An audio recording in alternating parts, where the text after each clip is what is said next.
Hello there. Before this actual stream can kick off at 8 o'clock, please join me in the Star Wars concerts that have shaped this franchise.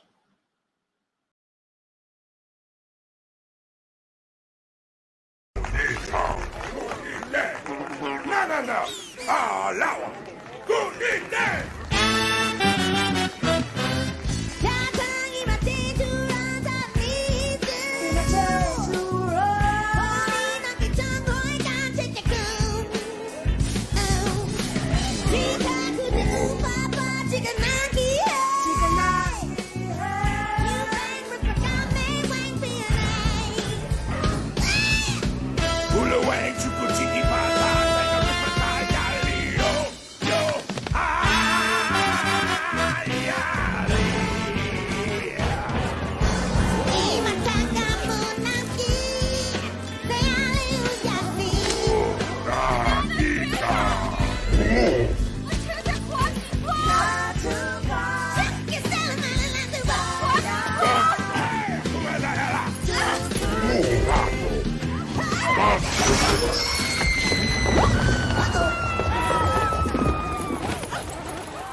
Chris, 1 second, Sean.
Fire glows bright on this planet tonight.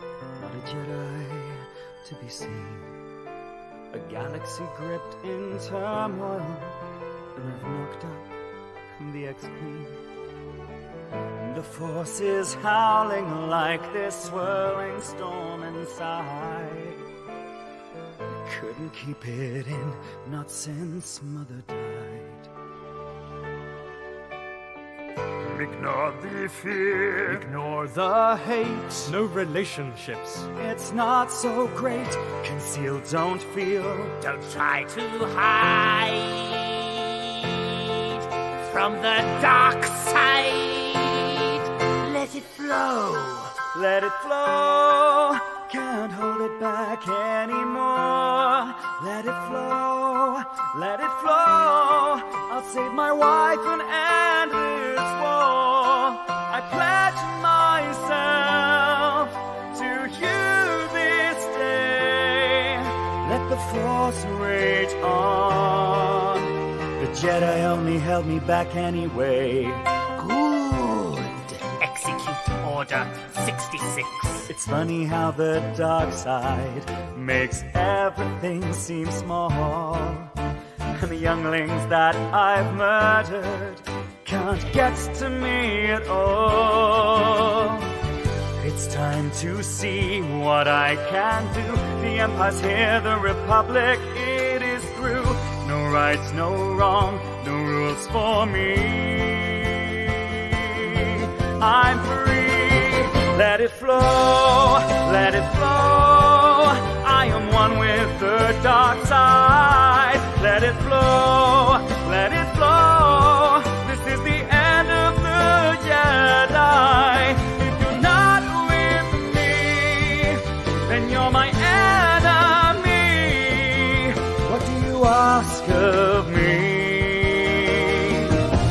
Go to the Mustafar system will wipe out Viceroy Gunley and the other separatist leaders.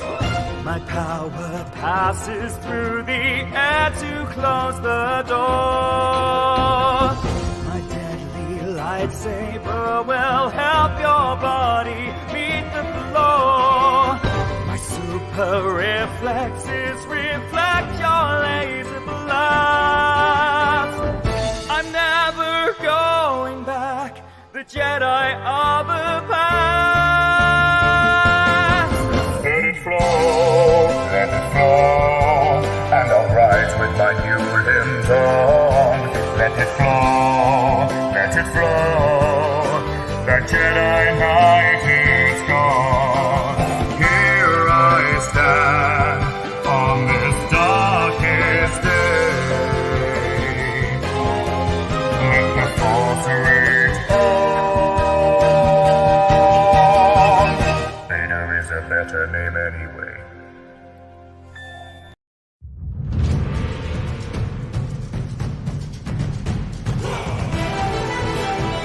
Trained at Mon Calamarian Opera School, Yoda was. Bet you didn't know that, Skywalker. Let's get down to business to defeat the Sith. To complete your training is my only wish. You're the oldest Padawan I've had, but you can bet before we're through, I will make a Jedi out of you. Feel the Force around you, me the rock, the tree. If you choose the dark path, it rules your destiny. You must confront Vader and his Emperor with the Force as your ally. Only then will you be a Jedi.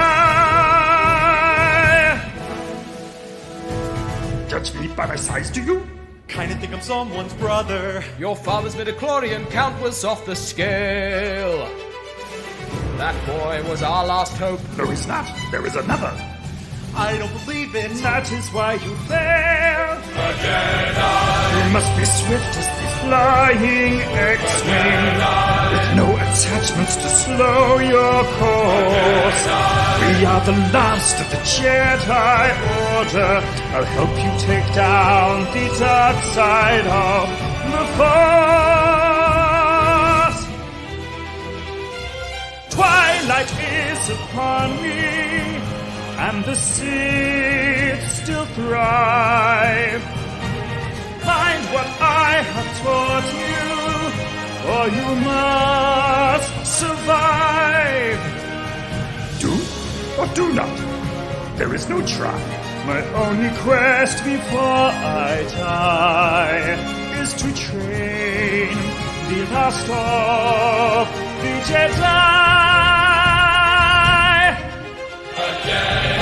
I must be swift as the flying X-Wing. I know attachments won't slow my course. Now I'm the last of the Jedi Order. It's time to take down the dark side of the Force.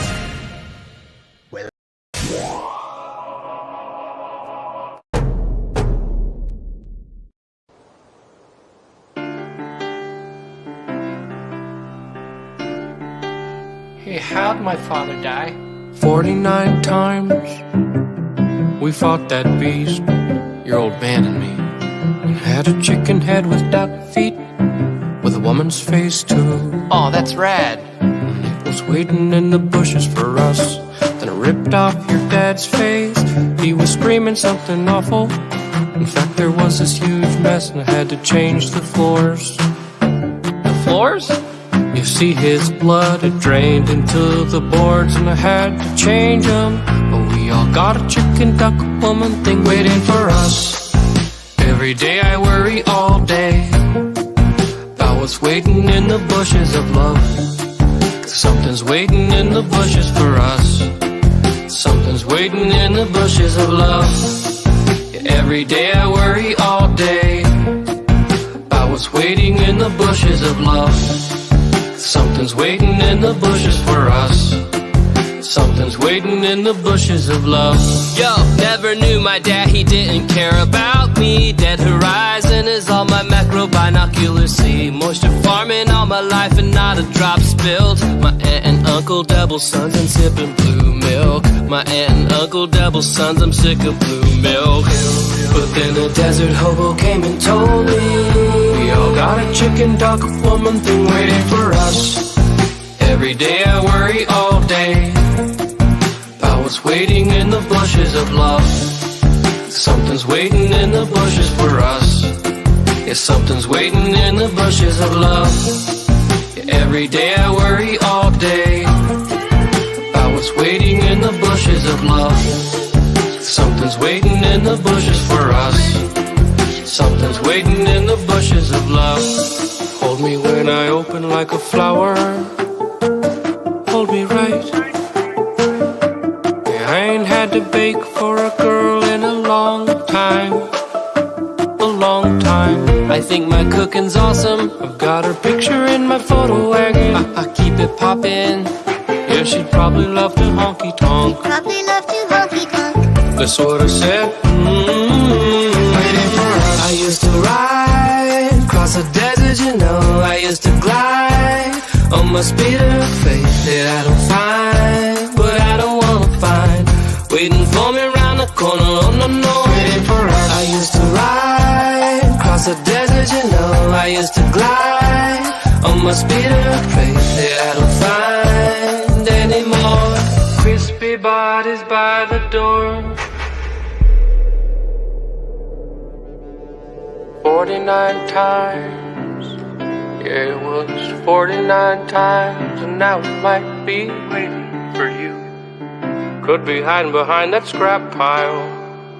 It's just a big cow. I know you really want someone to hold you, but we all got a chicken duck woman thing waiting for us. Yeah, every day I worry all day about what's waiting in the bushes of love. Something's waiting in the bushes for us. Yeah, something's waiting in the bushes of love.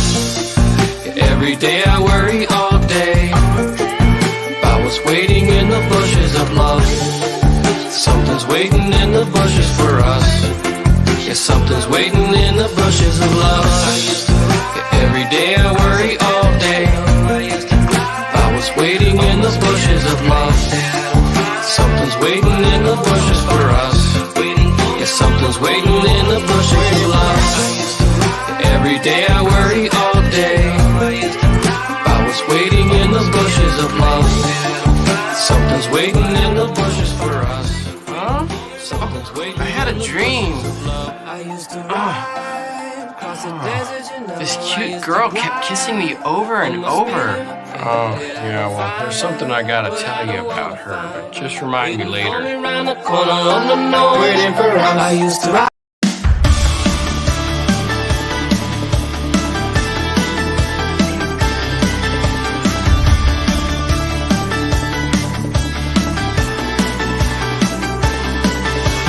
Stormtrooper docking bay, Dagobah, Padme, Orson Krennic, Wedge Antilles, Poke 2SO. Mon Calamari, West, Jansen, Star Destroyer, Meditation, Takodana, Scarab, Jeddah, Ahsoka Tano.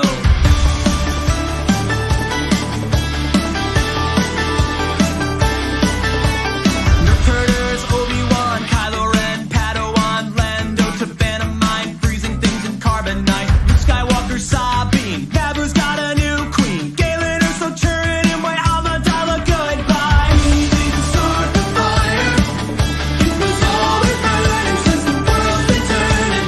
We didn't start the fire. No, we didn't fight it, but we tried to fight it.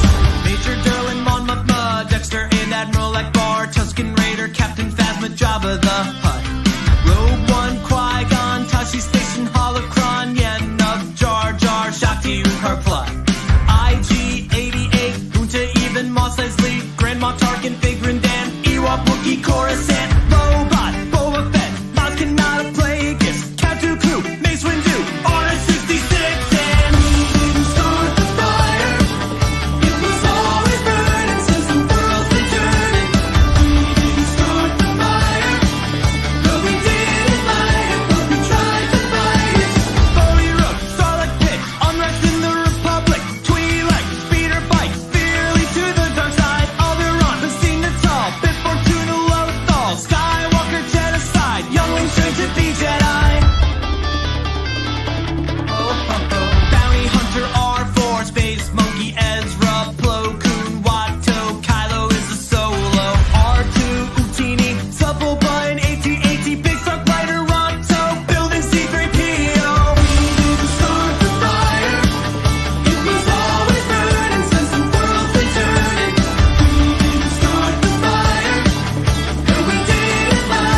Penny for your thoughts.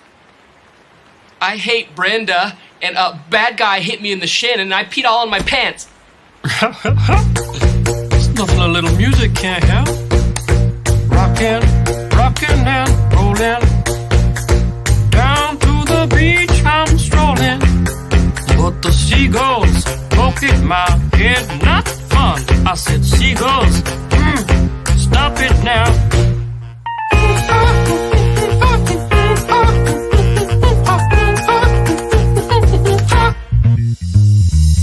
Everyone told me not to stroll on that beach.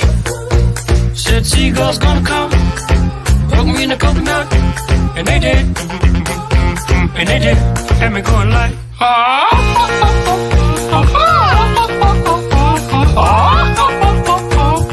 nothing I could do but yell when these birds attacked me. When I tried to run, I fell, and then these kids start laughing, and then got hit in the neck with a hacky sack. Where'd it come from? Now run, run, run, jump. I can be a backpack while you run. Run, run, run, jump, and stop. Put me down. I love to groove and boogie. Yeah. Great. Show you some dance moves. No, I don't want you to. If I had your giant feet out there on the beach, could have outrun those birds. You're a psycho wiener. Let me grab my beater.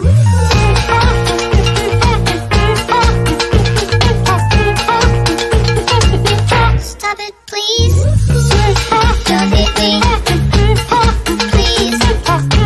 Don't hit me. Come on, man, quit that banging. Hey, what's that stank? You put a fish in our basket. Oh, yeah. I forgot I did that. You owe me an apology. Just hold your breath and see when the time is right. Birds will back your face. Now run, run, run, jump. I can be your backpack while you run. Swing from a hairy vine. I can be your backpack while you climb. Stand on one hand and lift rocks with your special gift. Run, run, run, jump. Now breathe. That's good. Like that. Like that. One day I was walking and I found this big log. Then I rolled the log over. Underneath was a tiny little stick. And I was like, that log had a child.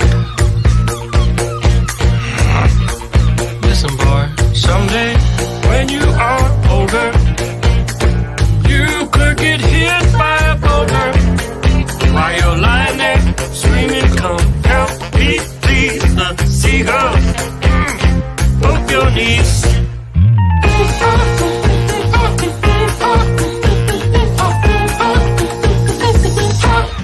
Stop it now.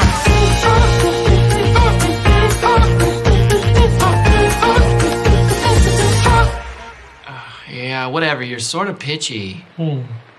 Didn't like it? Listen, man, I'm not your friend. Don't fall asleep. Don't fall asleep.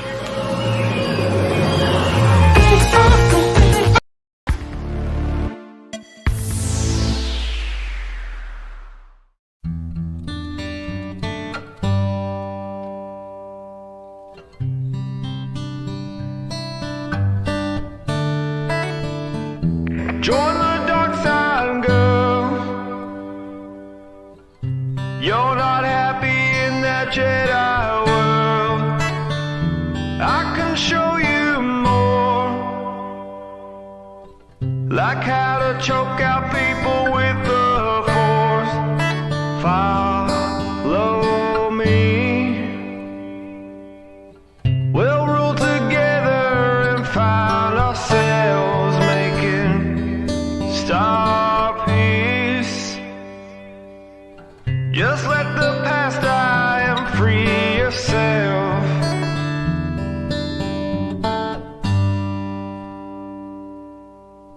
Tell me something, Joy. Is Carlos someone I should avoid? Or could he be turned? Is redemption something to be earned? I've been trained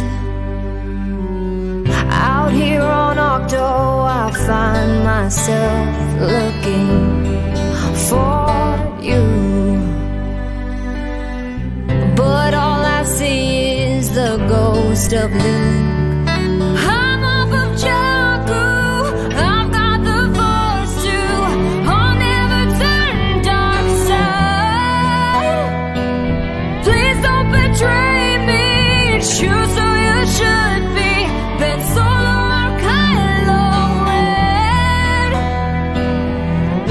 Kylo, Kylo, Kylo.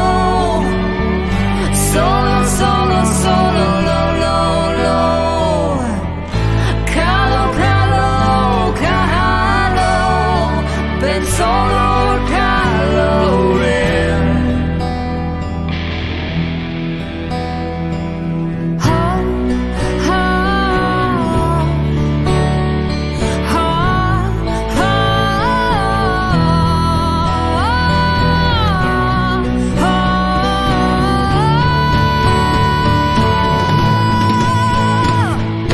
I'm off of Jakku, I've got the force to, I'll never turn dark side. Please don't betray me, it's you, so you should be. Ben Solo or Kylo Ren. Kylo, Kylo, Kylo. Ben Solo or Kylo Ren.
The Republic will be reorganized into the First Galactic Empire!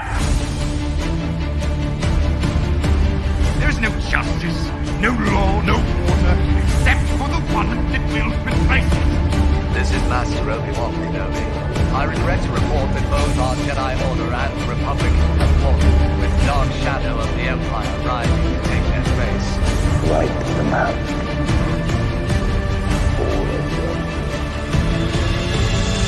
All remaining systems will bow to the First Order, and will remember this as the last day of the Republic! Join me. I will give you so much more. With our combined strength, we can end this destructive conflict and bring order to the galaxy.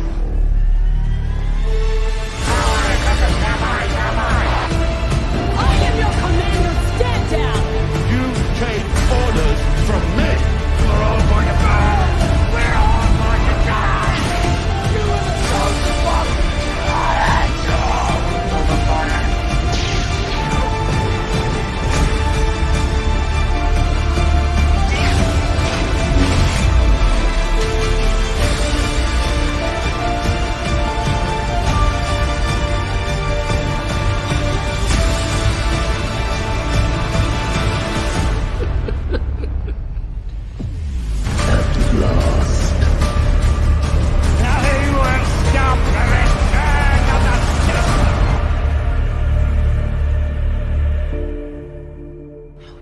The rebellion from this.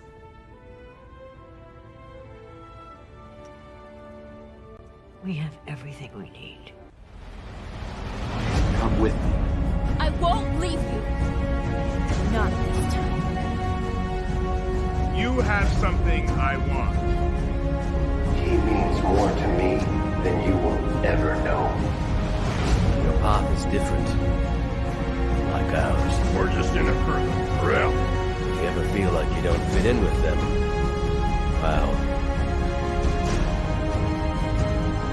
find us.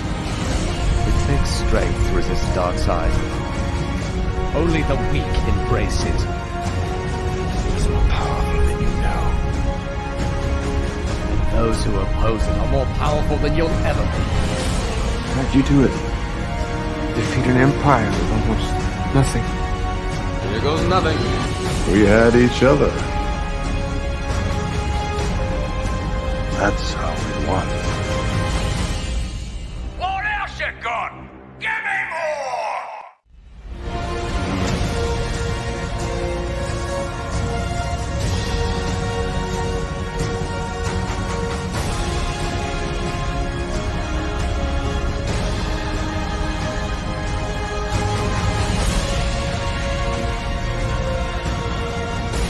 I'll not leave you here. I've got to sing.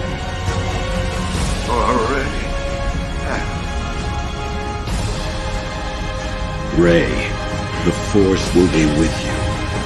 Always.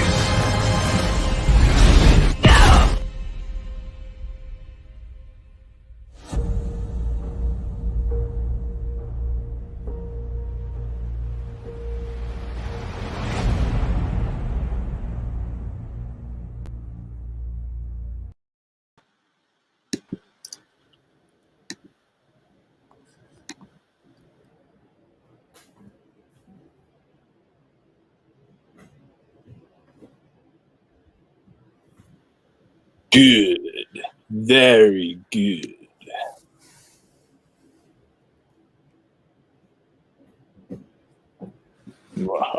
I'm actually the Luke Skywalker. I'm not really the Emperor. I got my Luke Skywalker cosplay here.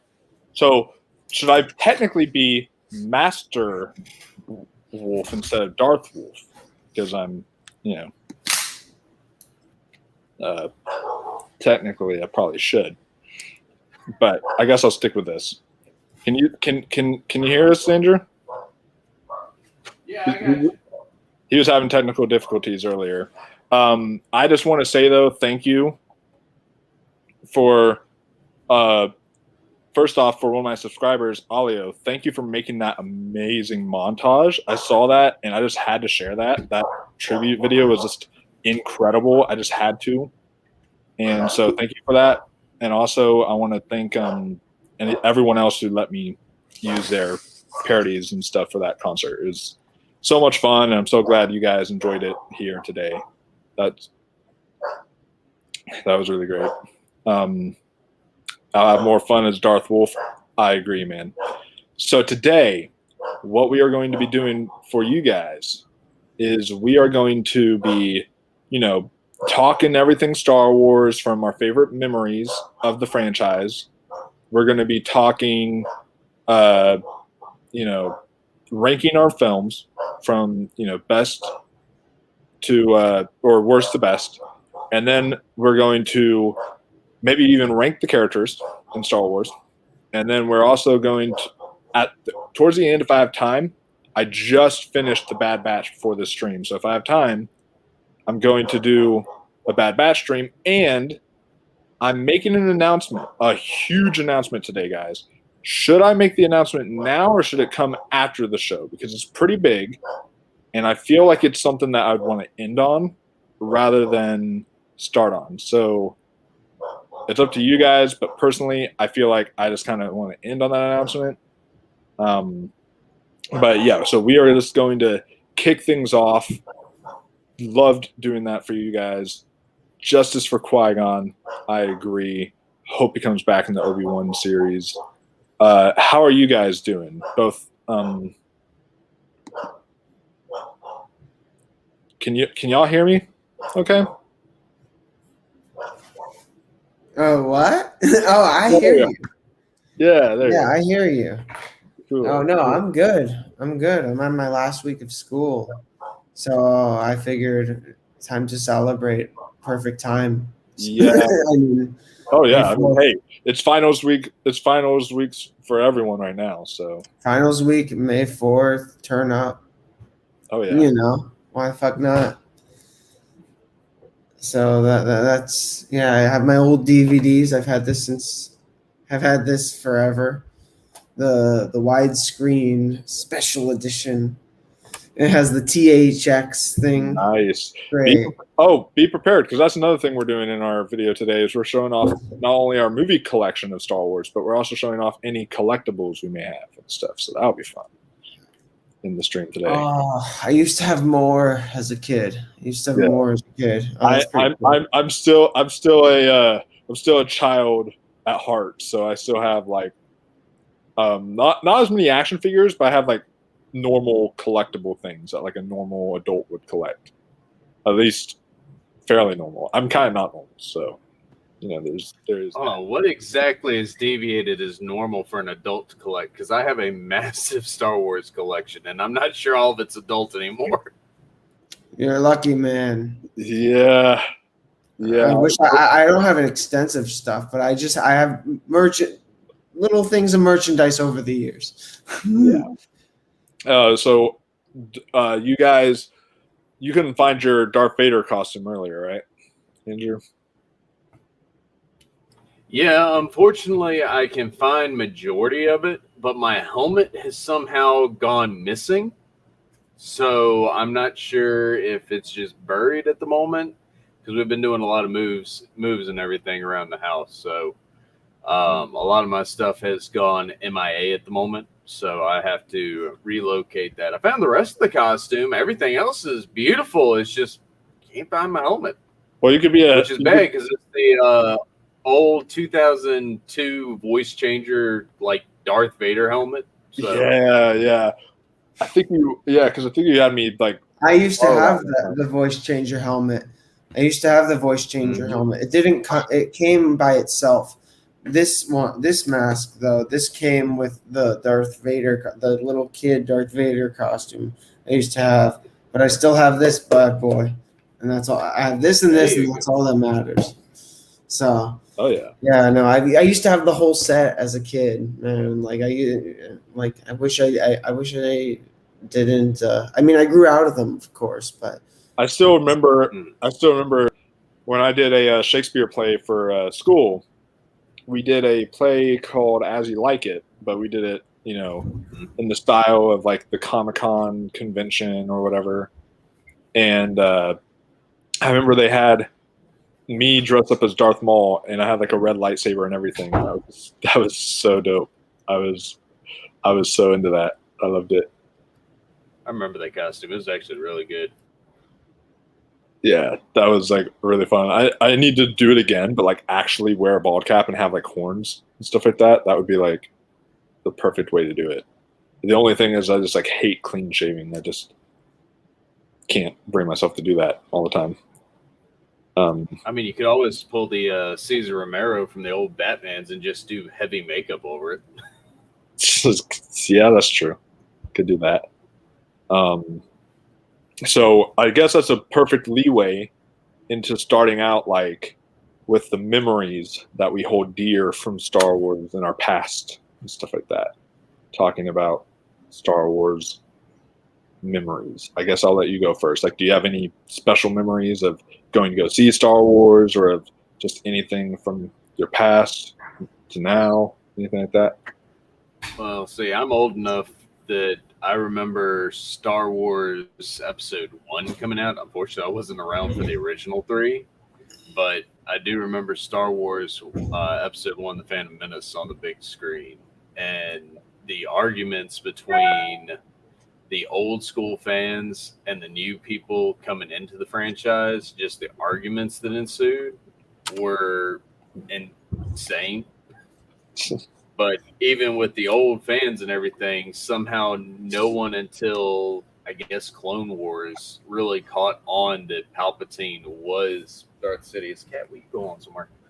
So, and that's one of the things I have is my old, I think this was Burger King back in the day, had the collectible lids for them. So I actually still have my pod racers and everything like that for it. So Oh, that's old great. school wise memories, like Star Wars has always held a place in my heart. It's one of those great memories. I remember playing it on PlayStation back when they had God, what was the name of that game? I'm gonna have to look it up now. I didn't slip my mind, but it was a original development. And rather than playing down like classic Jedi's, you actually got this is where they first introduced Plo Koon, everyone like that.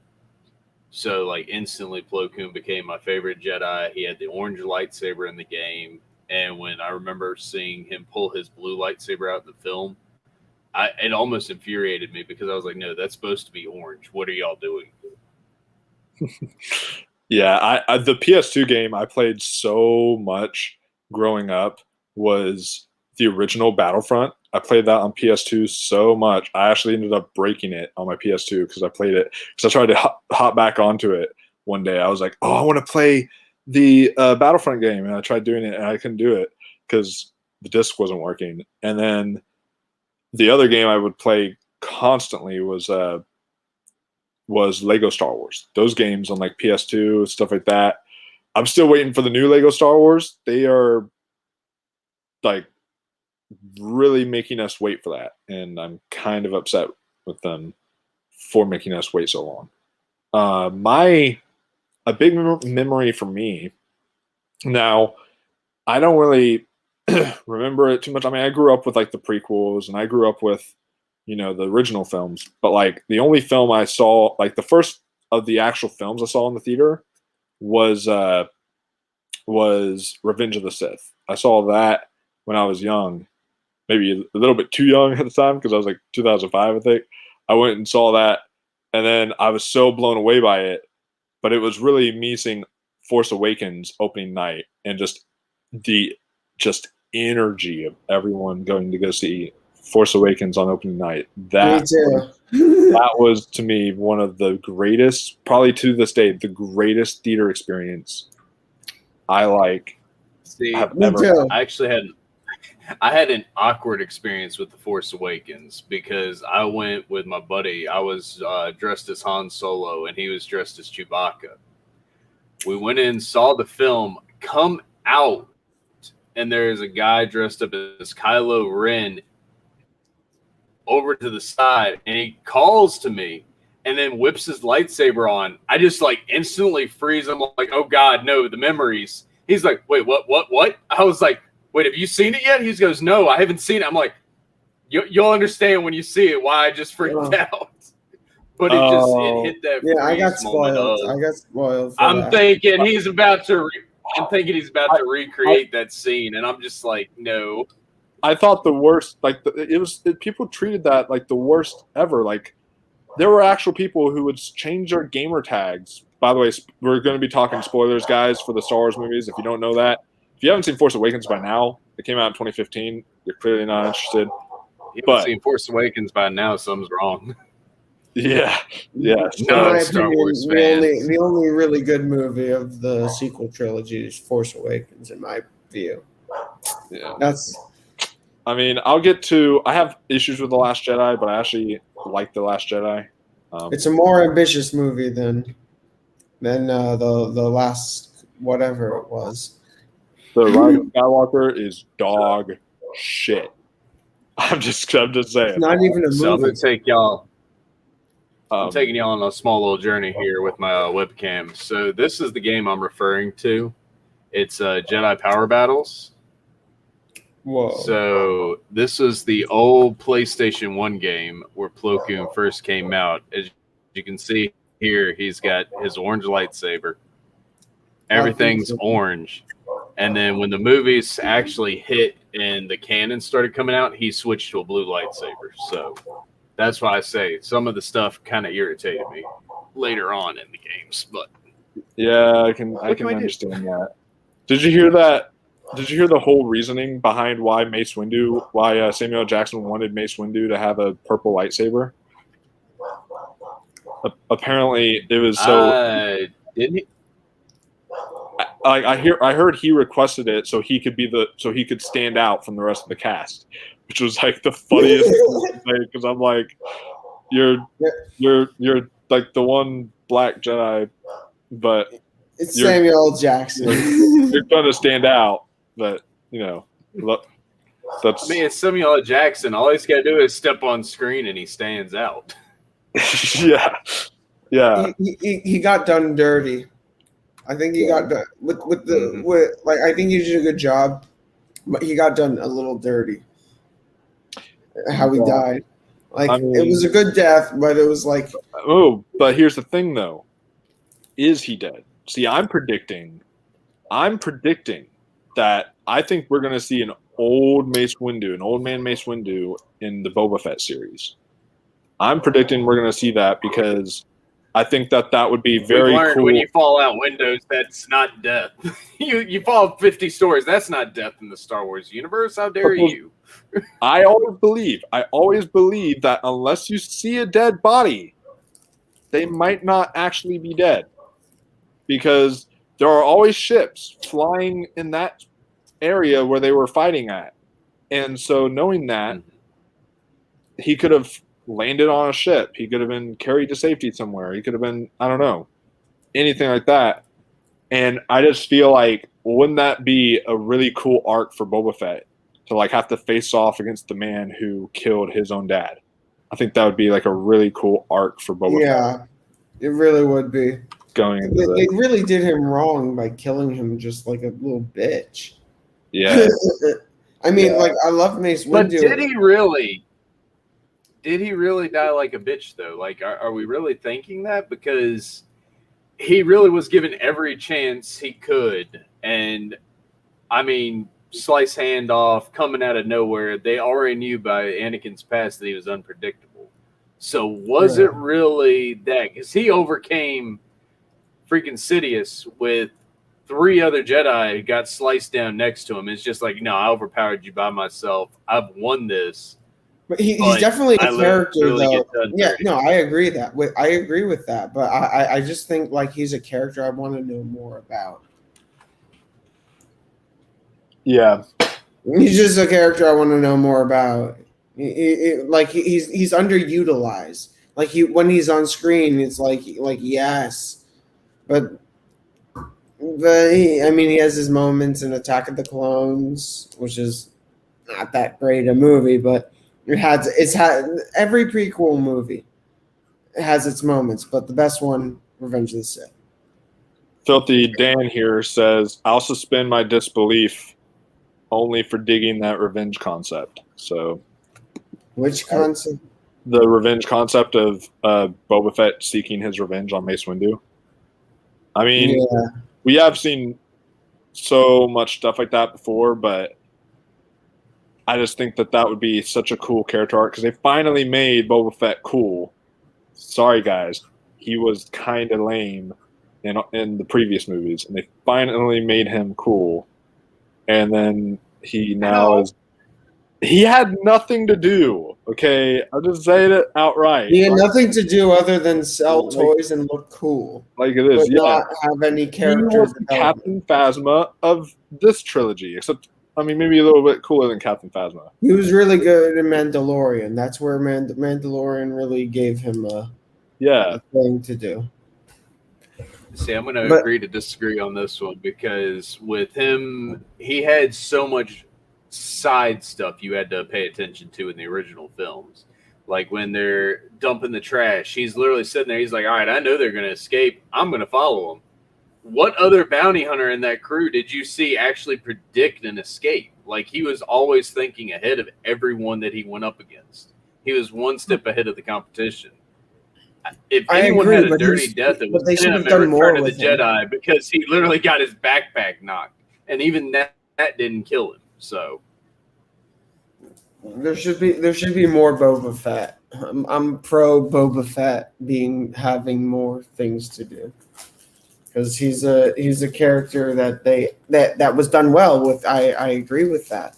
But I wanted to see more about his backstory and a lot of. I mean, what you got some of that in the books.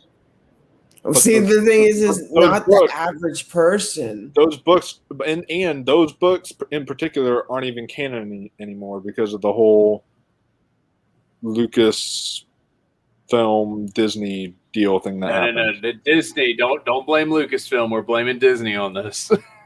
Yeah, they're the ones that decided.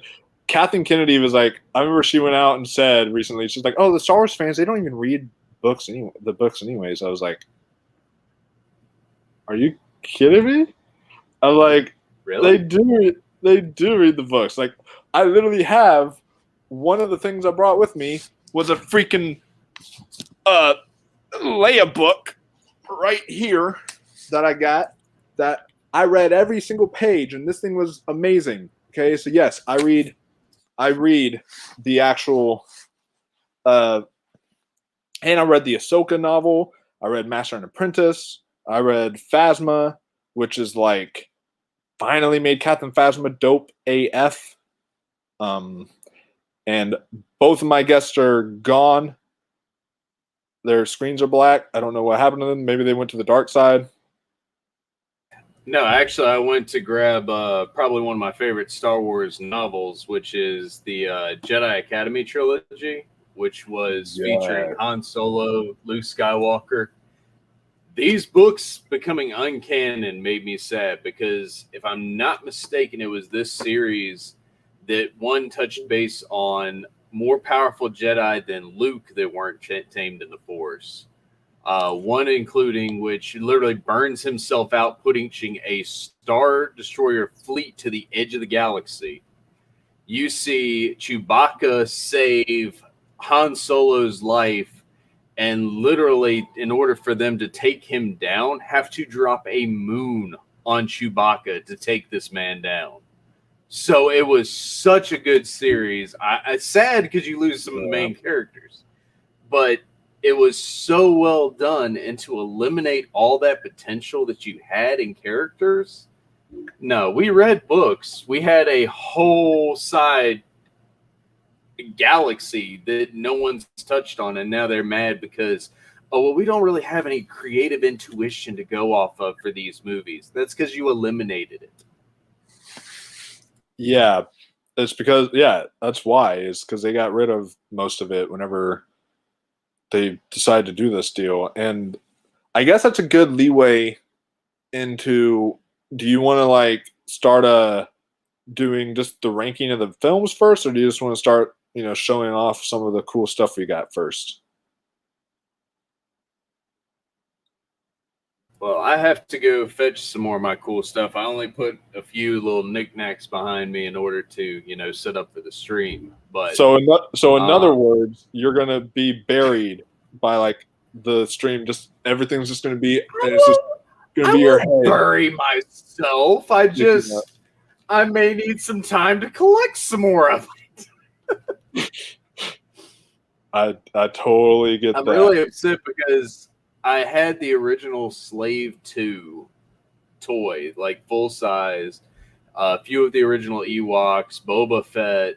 I had a bunch of the old toys, a lot of which are in storage right now. But my brother, he actually was the one that had originally had them, so I had to get a bunch of those back to him. So I'm kind of sad on that part. I don't have those to show off today, but yeah, but those were.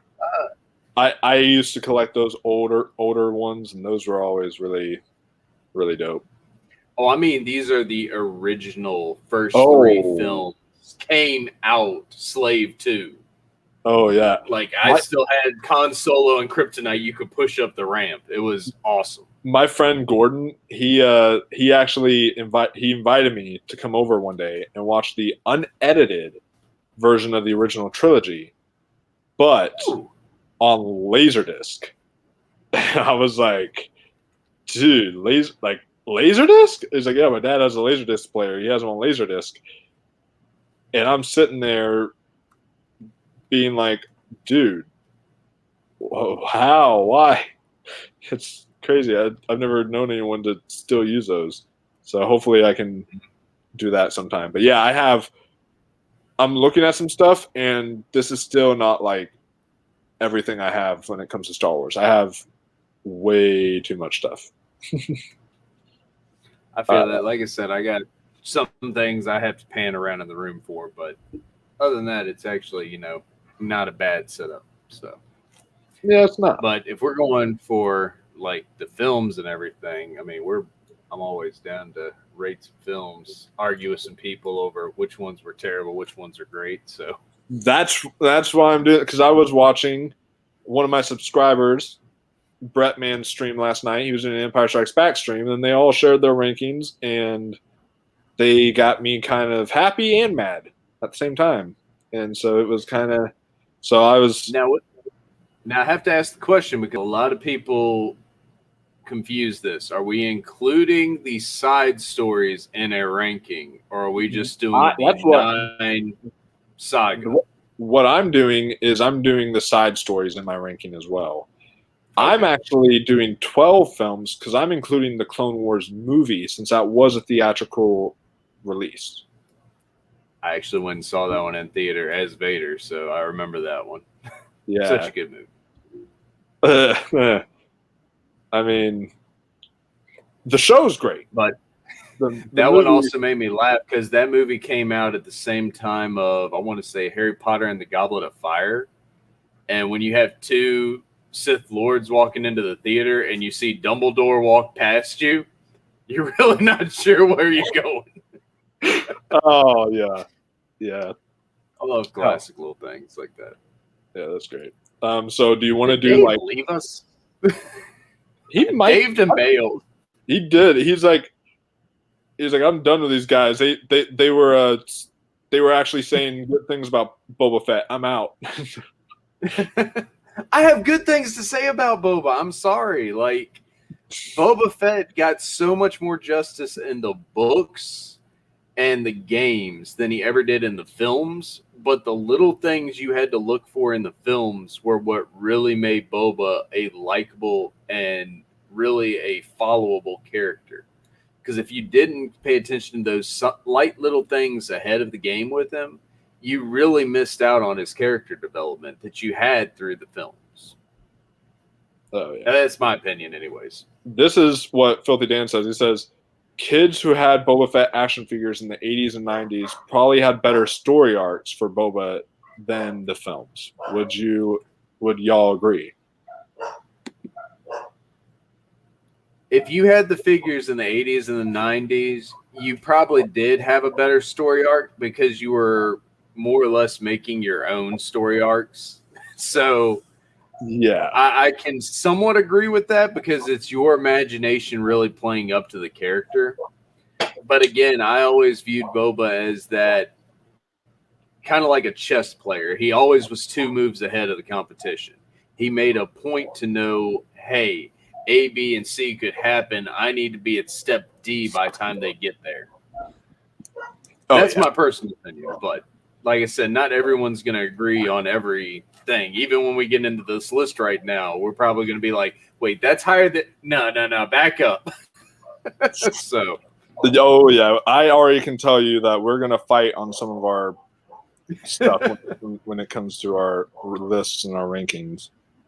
So, do you want to start? Are you doing 12 or are you doing 11? I'm going to do 12. Give me a second to actually get a document up here because that way I can put everything in front of me. I don't want to spoil my ranking, but I use Letterboxd, which is like what they always have, like, it's just so organized because you can go in there and just make your list. Well, that, and I'm wondering what happened to Dave. Like, Dave bailed on us, and I'm not really sure. So I can do 12. Do you want to do worst to best, though, or are we doing... I was wanting to do worst to best originally is what I was planning on doing. Like, because that's how normal lists typically go. Yeah, some people like to go, hey, this was the best, and then after that, it's all dead in the water. So let me get my list up here, and I will be with you momentarily.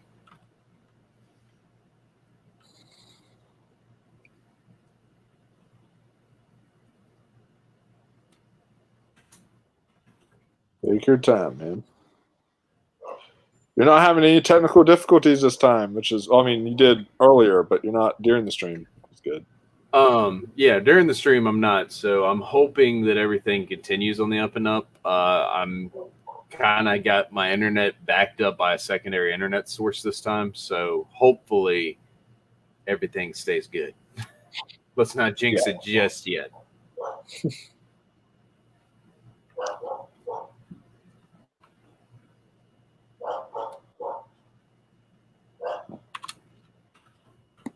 While you do that, I'm also gonna get something.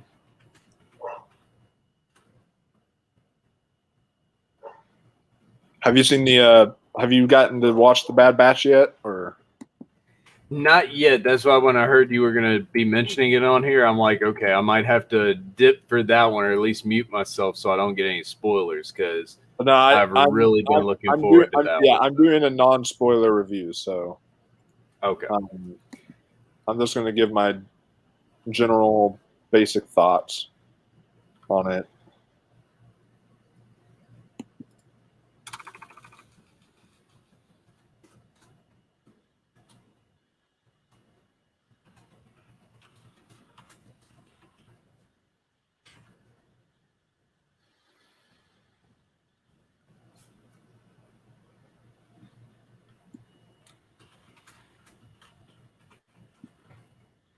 I'm on another tab, so let me know if Dave comes back. I'm watching this thing. He's back. Look at him. Welcome back. We thought you died. What's up? You're back. You just disappeared on us. We were like, what happened to Dave? He just get some water. No, not the liquidy substance. Teleport. AKA, turn the mic off. Well, you just joined us just in time. We were just about to give our rankings of the franchise. Perfect. However, we're going to do 12 because we're including the Clone Wars movie, not the show. Okay. But because that was a theatrical release. Yeah. So, yeah. I actually got to see Phantom Menace in that like 3D re-release they did in theaters. I remember that. That was actually pretty gnarly in 3D. I'm not gonna lie, it was pretty dope. Yeah, I was telling him, I'm like, some of y'all are gonna be happy, some of y'all are gonna be we're gonna be mad, and we're just gonna keep on clashing. But hey, you know. Well, at least we understand that this is a fandom and it's going to happen. We're not going to, go at each other's throats and be like, "Fuck you, leave the stream." That's why it's so interesting how you were saying about like when you went to go see Phantom Menace, there were people who the original fans were having arguments with the prequel fans and all that because it's like the same thing. Nothing changed. Now people are still doing that where they'll be in arguments with each other. And it's just kind of makes the fandom toxic at times, which is unfortunate. It really does. Sadly, though, I think, which was funny because you sit there and I see that at the original Phantom Menace release, I see those fans arguing, but then Attack of the Clones comes out and you have people out front with this trailer playing the original film and cosplayers acting out the scenes right there with the movie playing in the background. So it's like to see, okay, so many skeptics going in and how many people were like, okay, I can really see this. Like my brother today still admits there's no other Star Wars than the first three. He doesn't believe it. Phantom Menace exists. Jedi, none of it. He won't accept anything except for the original three. Wow. Interesting. I wonder what I want to hear what his take on the shows are then. I wonder. He hasn't even watched them. Like I tried even getting him into the Mandalorian. I was like, look, this is just a side story. It's nothing really related. He was like, nah, I'm done. I'm not interested. I wonder if he liked. Has he watched Rogue One? Mm-hmm. Hasn't watched anything. He watched Phantom Menace and was so mad at it. He was like, no, I'm done. None of this is canon after the first three. Doesn't even give him a chance. So, oh man, I'll get into it. to talk about, but honestly, Phantom Menace to me, you take out Jar Jar Binks, and you actually might have a good movie. You still not liking the Jar Jar? Why you not liking the Jar Jar? Hey, you know that actor is actually a black belt, so he can kick both of our asses. Probably good. Like I love. Yeah, he's pretty cool. I I love like the that fan guy. theory I like- that Kylo Ren was secretly Jar Jar Binks until the Ahmad movie came Best, I out. think is his name. Yeah, yeah. I love that Kylo Ren theory. That's one thing that I mean. Granted, they were. It was also the movie's fault, but that's one thing is the fans kept on just speculating, that when their speculations didn't come true for the sequel trilogy, they got really upset. And that's why when Rise of Skywalker came out, now, okay, that didn't really help anything because I literally went in saying I'm not predicting anything. And that still didn't help. So, but do you have your document up or? Almost. I'm putting the finish touch. I keep getting sidetracked, and I'm like, wait, no, what am I doing here? Oh, that's what I'm doing. Which movie did I forget? Okay, there we go. So I'm fighting with myself right now. My freaking OCD or not OCD, my ADHD will not let me focus. I get you, man. I be like that sometimes.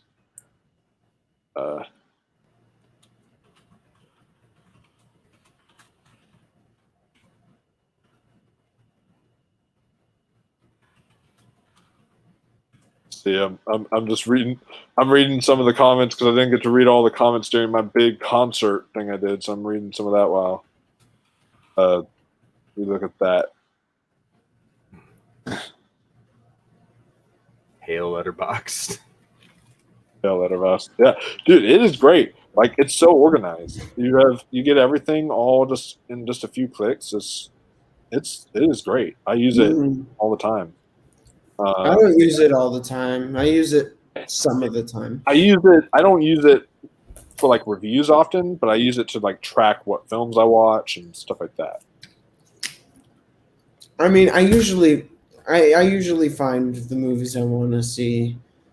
Just I know the release dates of what I want to see. You know, like when something's coming out and I'm excited for it. I know. I don't miss out. Oh, yeah. I do need to watch The Bad Batch, though, so I want to hear your non-spoiler thoughts. Yeah, my non-spoiler thoughts. I'm not going to give anything away. I actually had a video lined up, which was for some of the people watching. That was going to be like a little sneak peek video for The Bad Batch, but I'm probably not going to play that considering you two are in the chat or in the stream. So. Yeah, I was about to say I don't want spoilers on it. I really been looking forward to that as a show. So please, anything to not spoil it. God, I'm coming in white. It's the red hair, man. I don't even have red hair. That's the strange part. Your hair. I know, but your hair like looks red with the white skin whenever you're on camera. All right, I got my list. Dave, you want to go first? I want to hear. Yeah, this man who hates. I want to hear who's hating on Boba Fett. I want to hear his ranking. I don't hate on Boba Fett. I used to have some of the Burger King Boba Fett toys. I loved Boba Fett. I still love him, but I'm just happy he's more fleshed out now with the new stuff that gives more context. So I've always enjoyed him. So I mean, this ranking is just very rough off the top of my head. And it's not. You get the point. The ones I really enjoy are towards the. It's hard to like really put into numbers which one is I like more, but the ones I really enjoy take the latter half. He's saying this so no one riots against him. That's what this is. He's stalling for time. Yeah. So basically, trying to protect himself from all the angry fans. That's what it is. I mean, yeah, because I know people will be like, "No, this should be in front of this." Like, I'm gonna already tell you, my number one is not a fan favorite for number one, so I already know I'm gonna get flack for that. And that's okay. Yeah. I mean, that's okay. At least people who enjoyed the franchise. I think I know what it is, but I don't want to guess. I want to hear what your number one is. So. All right. But yeah, we'll go with you first. Just, yeah, I mean, lists always change. So just, start from the bottom, just go from the bottom and work your way up to the top and just think about that. You don't have to put them in a certain order, just which one you like the least to Yeah. what you like the most. So. I have about that. All right. So let's started from the bottom, and now we are here. Indeed.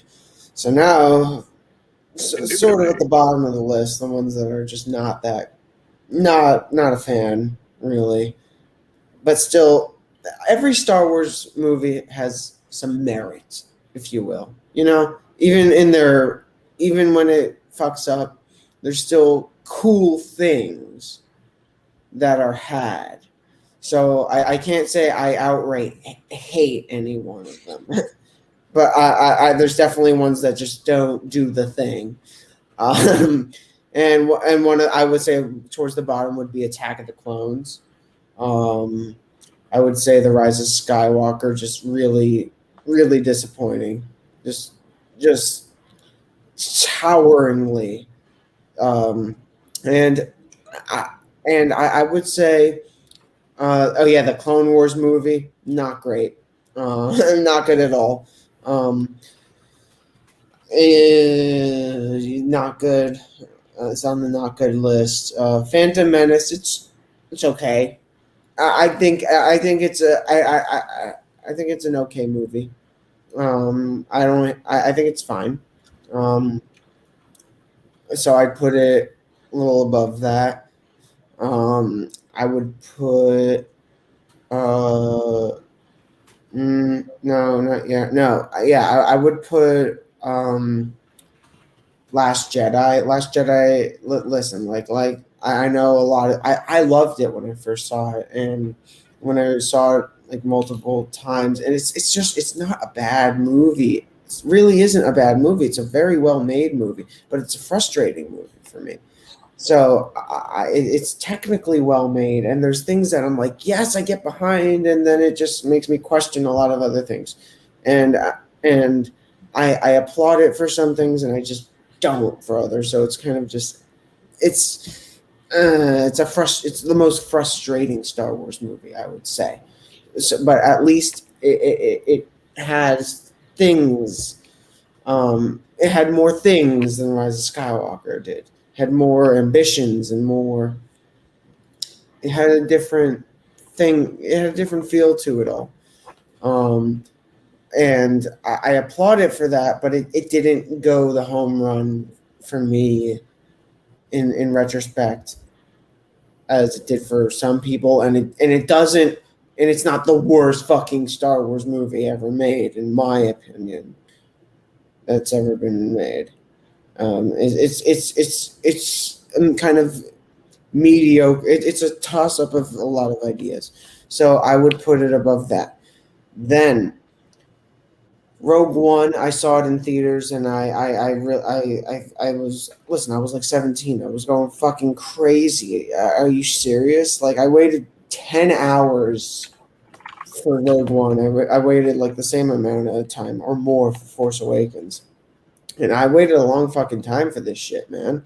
And I was in line, and I think I enjoy the movie. I overall enjoy the movie. I have issues though, and the issues are that the characters, they're overall just fine, and I wish they were more. I could get behind them more in Rogue One. However, what really works in Rogue One, what really just is the setting, and the how they build the world. It's this is very OG trilogy Star Wars. It really did a good job at doing that. For 99% of it, some of the CGI, you could argue all day, but the last half of the movie is really amazing. I mean, the last half of Rogue One is really amazing. Rogue One, I do have to watch it again. I think I really need to revisit it. I think it could have been a longer movie, and it could have been, but I think it's.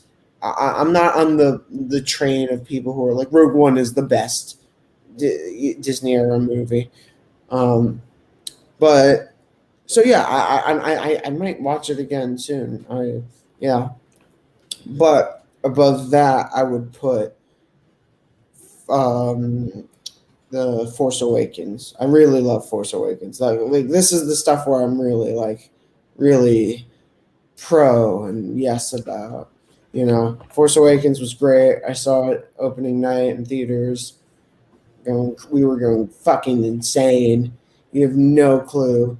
I have fond memories of it. Some of them, like some of you guys both saw it opening night. I saw it on the Thursday night, the 7 p.m. IMAX showing. We were losing our mother fucking shit. And guess what? And still to this day, even though I have set my sour thoughts on the movies that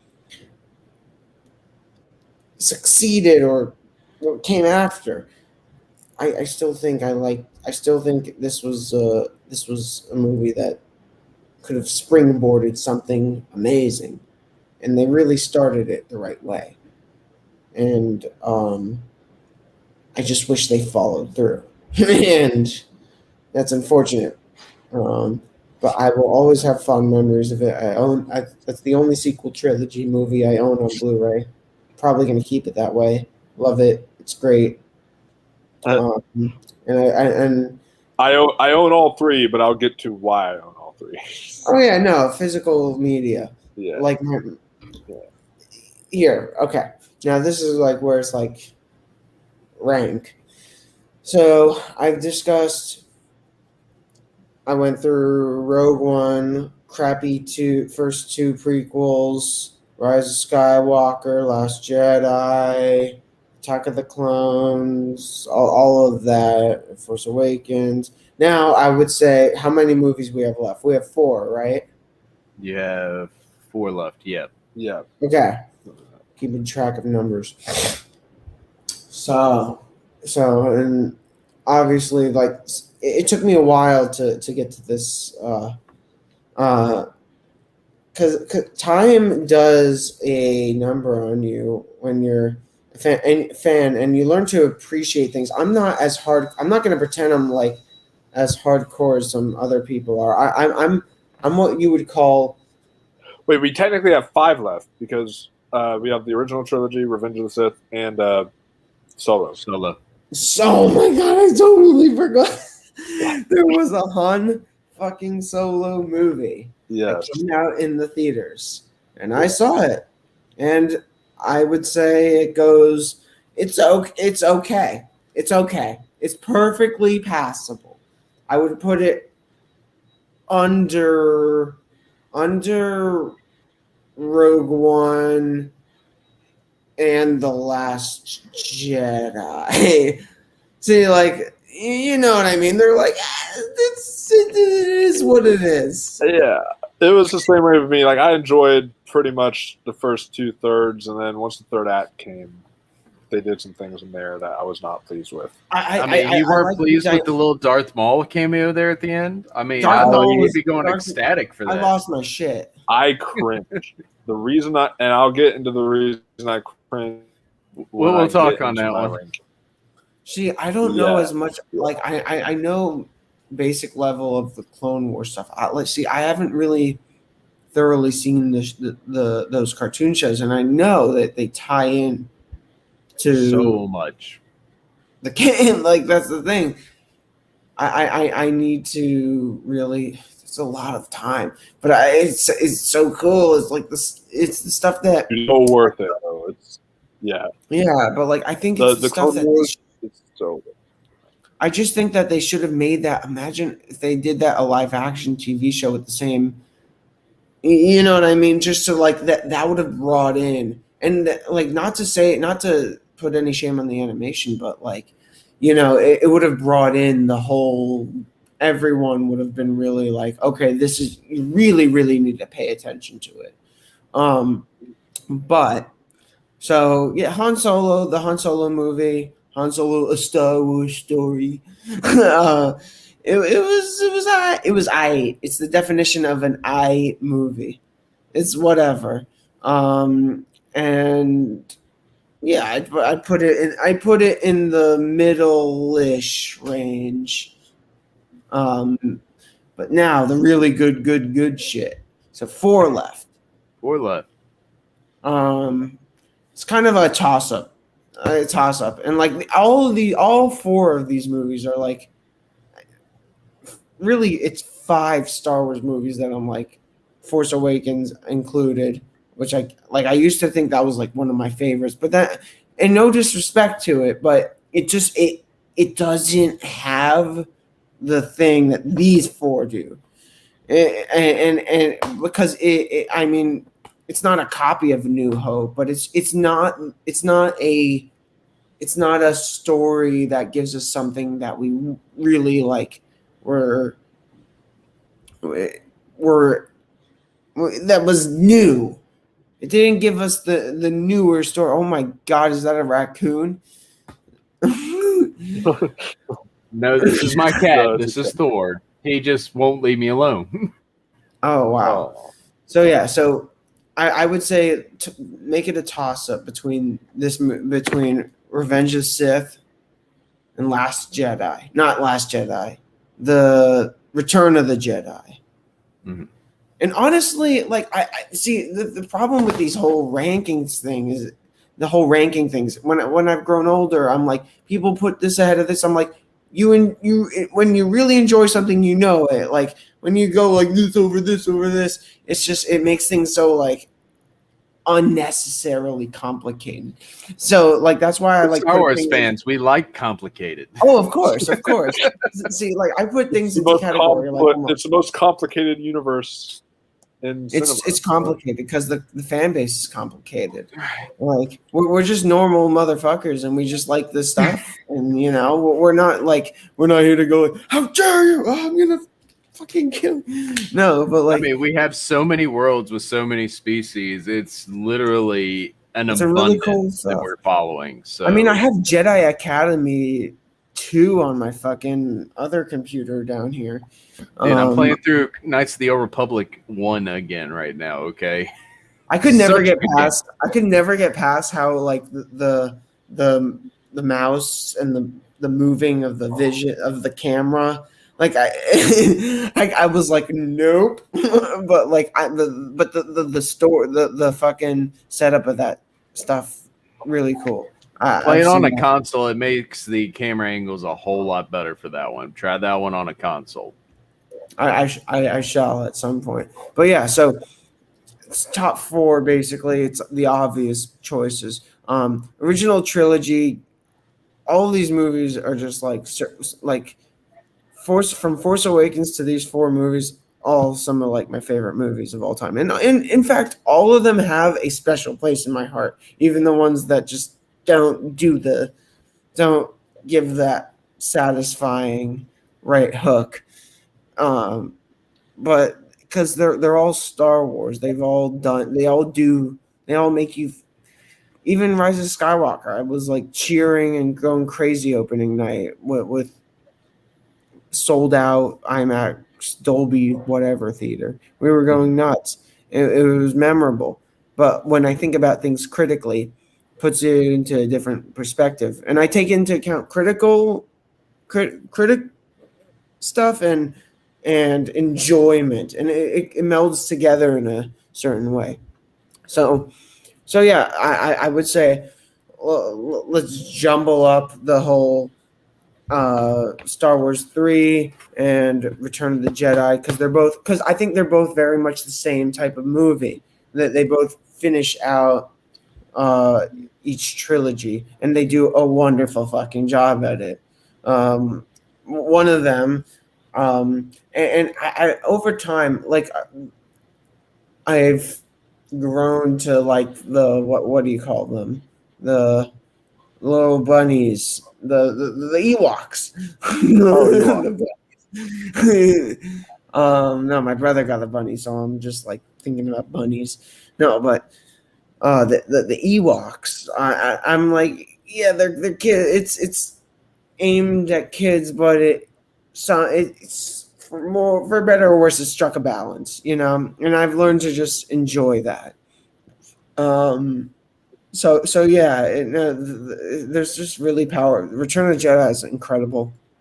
Um, I just think I mean, it has some of the most powerful moments in the history of mankind. Fucking the confrontation with Vader and um, Luke, just powerful dynamic.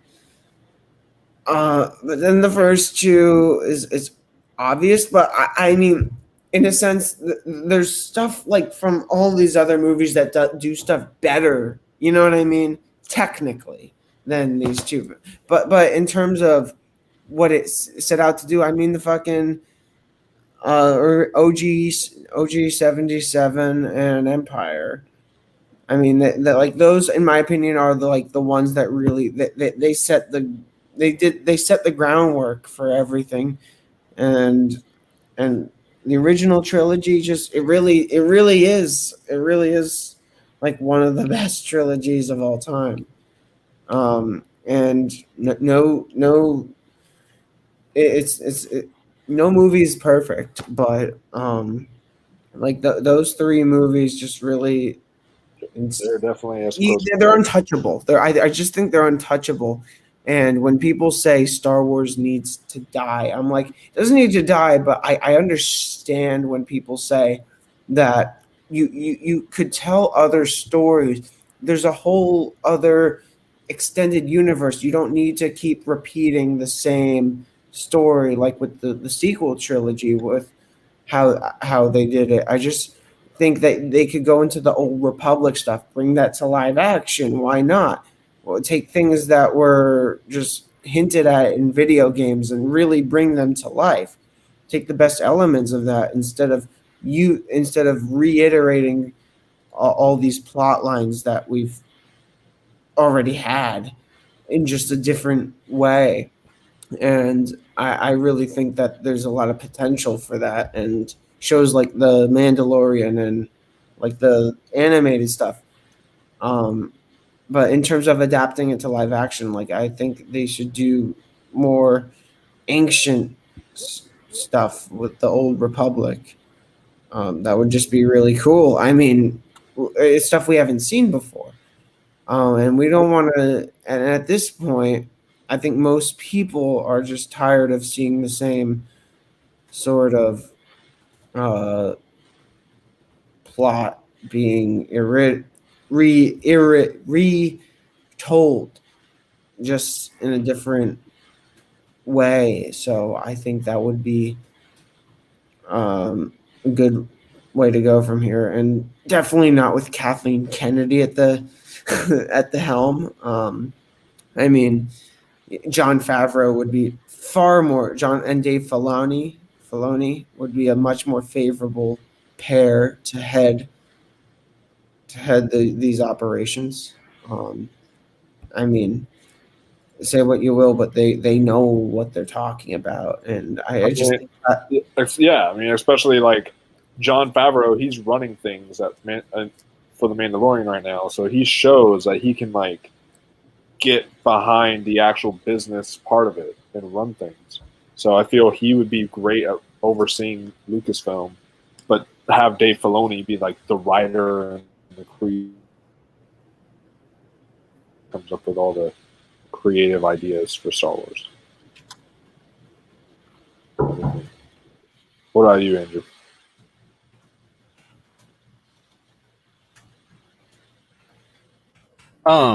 Yeah, I definitely agree with Joe. He's really taking the initiative. He's bringing what the Star Wars fans want, especially with the Mandalorian, and he showed that.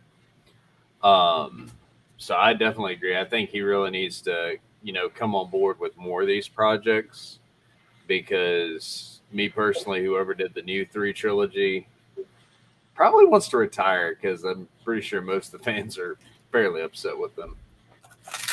But I mean, Kathleen Kennedy, literally ruined one of the greatest shows of all time. She hired the writers of Game of Thrones to do a Star Wars movie, so they had to rush through that season just to get Star Wars, just for her to fire them right when they were about to start filming. So, Yep. it's dumb. Anyways, I guess what does your list look like? So, first of all, I'm going to give an honorable mention of 4 films that no one mentioned that are in the Star Wars universe. Okay, if you mention the holiday special, get out my stream. And if you mention you've got to mention the holiday special as an honorable mention because it was still a film, regardless of how much you hated it. It was still a film. I never even watched the whole thing. I'm actually doing some because I've only watched bits and pieces. I've not been able to get through the whole thing, but I'm having this 200 subscriber deal where if I get to 200 subscribers, then I'm going to do a drunk viewing of the. I tell you what, you let me know when you're doing that. I'll come over and sit and suffer with you. But I'm also going to mention the ones that y'all forgot is the Star Wars Ewok Adventures. Oh, which was no. another live action, The Caravan of Courage and the Battle of Those Endor. are on Disney Plus. I still need to watch those. You've also got the original 2 cartoons that came out, which were Ewoks and Droids. No way. Y'all forgot those. It's kind of we'll talk about why that hurts me in a minute. But yeah. So my actual list, though, number 12 is Solo. I'm sorry, I did not care for the Solo movie whatsoever. I think they got the wrong actors with the wrong attitudes to play the characters. I feel like it pulled away from what they were in the original series and the new trilogy. So I really did not like Solo at all. 11, Attack of the Clones. If I want to sit there for 3 hours and listen to Anakin whine, I mean, I can go somewhere else. Whoa! You didn't like the line of him being, "I don't like sand." You didn't think that was masterful? I can't throw this at you right now, but no, I felt like Attack of the Clones was their take on that 90s chick flick moment, trying to bring more females in, and it took away a lot from Star Wars. It was too much of a love story, not enough of what Star Wars stood for. I understand they wanted the buildup of their true love, but no, get out of here. You're number 11. You still beat Solo, congratulations, but that ain't hard to do. I think the Christmas special probably could beat Solo, and that's saying something. No, I don't know about that. His eyes. I love his eyes right now. Yeah, I don't know about that. Like I said, it's not hard to beat Solo in my book. I just did not stand for that movie. It's pretty forgettable. You completely forgot it in your list. Because we literally forgot it when we were running through your list. So it's quite literally. So yeah, it's very forgettable. Very forgettable of a movie. Number 10's Last Jedi. I know a lot of people are going to be down in that one, but hey, he even left. Look at that. He leaves me. Well, he thought Last Jedi was You just didn't understand it. What? I didn't understand that they brought back the man who went down an exhaustion port and blew up. What did he float in space going, "I'm in space"? Like, come on. Mary Poppins. Yeah, sorry. I don't believe the portal thing applies to Darth Sidious, so they could have done anything else better with that movie on how Sidious was still alive, not just, "I am here on life support." Oh, wait. No. Are you talking about Rise of Skywalker or Last Jedi? Not, What? No, I'm talking about Last Jedi, right? No, because the Emperor wasn't in The Last Jedi. He was in Rise of Skywalker. Do I have my movies? Oh yeah, Rise of Skywalker. I apologize.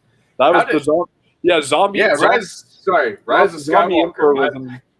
He was in the Zombie Emperor was in the Rise of Skywalker. Yeah, that's Rise of Skywalker. My apologies. Zombie Emperor. Somehow I got those mixed up in my brain. I think it's because I didn't want to accept that. But yeah, Rise of Skywalker. My apologies. I guess that's also so forgettable. Yeah, it was Not one of even those. a real movie. It could have been such a better name for it. Okay, Rise of Skywalker. Ray Skywalker. No, shut the fuck up. You're fucking Palpatine. Get out of my face. I get what they were going for. They wanted Return, Revenge, and then Rise. So I guess that's what they wanted. The three But Rs. if they wanted Rise, then Ben should have lived. And even then it would have been Rise of Solo, not Rise of Skywalker. You killed off the Skywalkers. Yeah. They should have Hey, remember the ending?